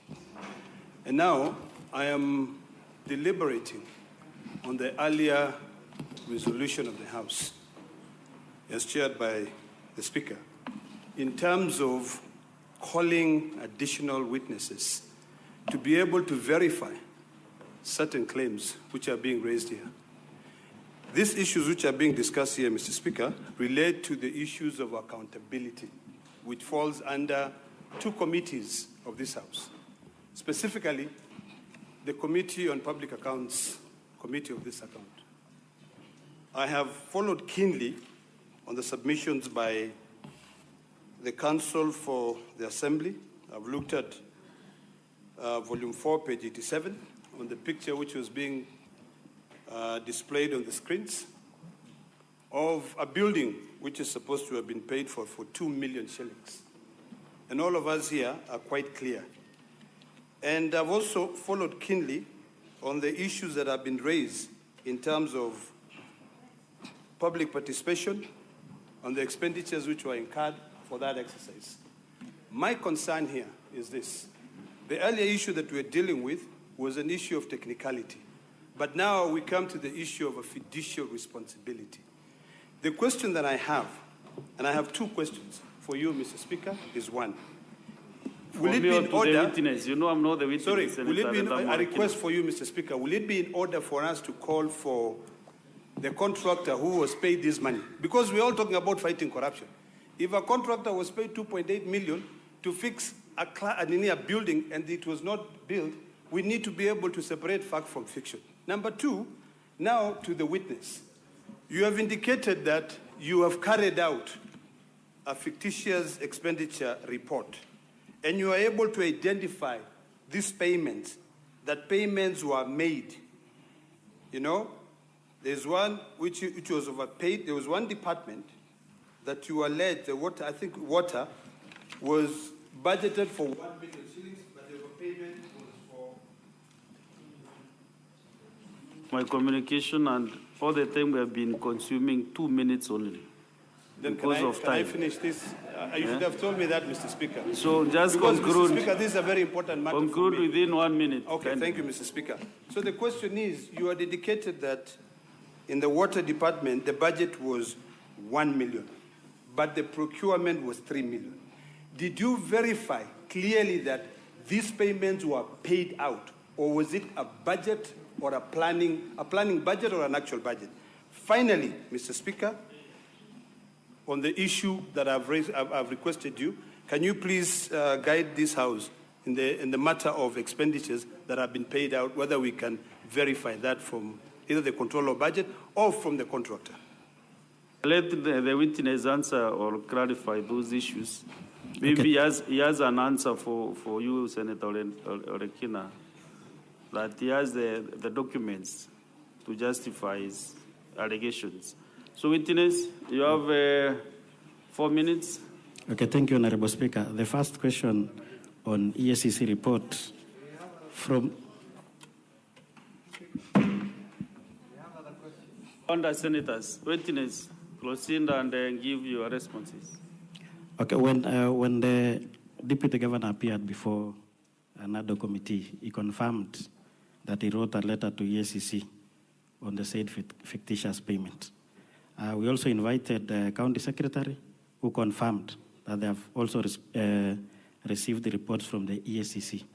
So when we saw that already the ESCC has a report, we decided to deal with the issues that we were expected to do by the Assembly. On the issue that was raised by Senator from Narok, we have a budget, and that budget has only a figure of 1 million. And when the CC appeared before us, he confirmed that all the payments in that list of fictitious payment was paid. So which means it was overdrawn in that fourth line item. Thank you. Senators, are you done with the answers? Yes, yes. Then I have 2-3 minutes for other senators to still ask their questions. Senator Kericho, Senator Kericho Tabitha.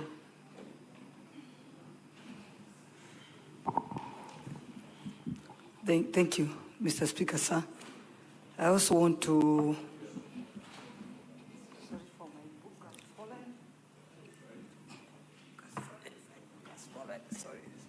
Sorry, my apologies. I also want to ask the witness, Mr. Witness, because I believe a county is governed and it has systems and structures. And I believe your department, I mean the committee you hold, plays a great role. Yes. Let's come to the procurement plans, the payment vouchers, and the local service orders, deliveries, invoices, and all that. So I would really ask you how it happened that money was paid prior to the job being done. So where do you come in? Or is it that you're just, is it called stamp? Just a committee for stamping things? Because I don't think the CEO, I've been a CEO of a company, so I know the CEO does very little. He depends on the people on the ground. I'm supporting what you've done, because as MCAs, having a code for when you see misappropriation of your funds and all that, is you deserve to be commended, because some of us, we come from counties that misappropriation of funds is a everyday business. But we've never had any, even our MCAs attempting even to impeach our governor. So Congratulations for that. But for now, I just want to understand. I just want to... Senator Tabitha Keloche, let the witness answer you within less than 1 minute. If you have... But the time is over.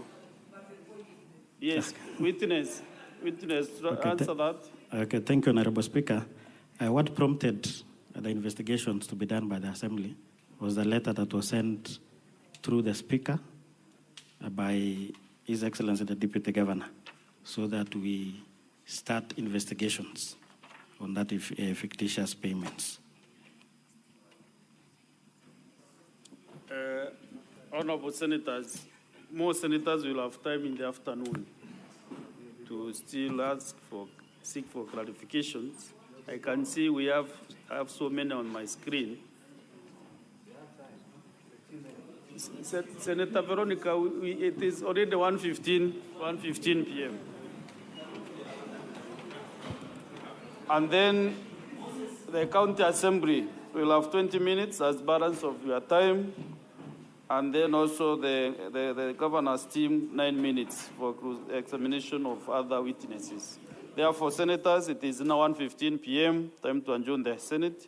The Senate, therefore, stands adjourned until later today, Thursday, 20 August 2025, at 2:30 p.m.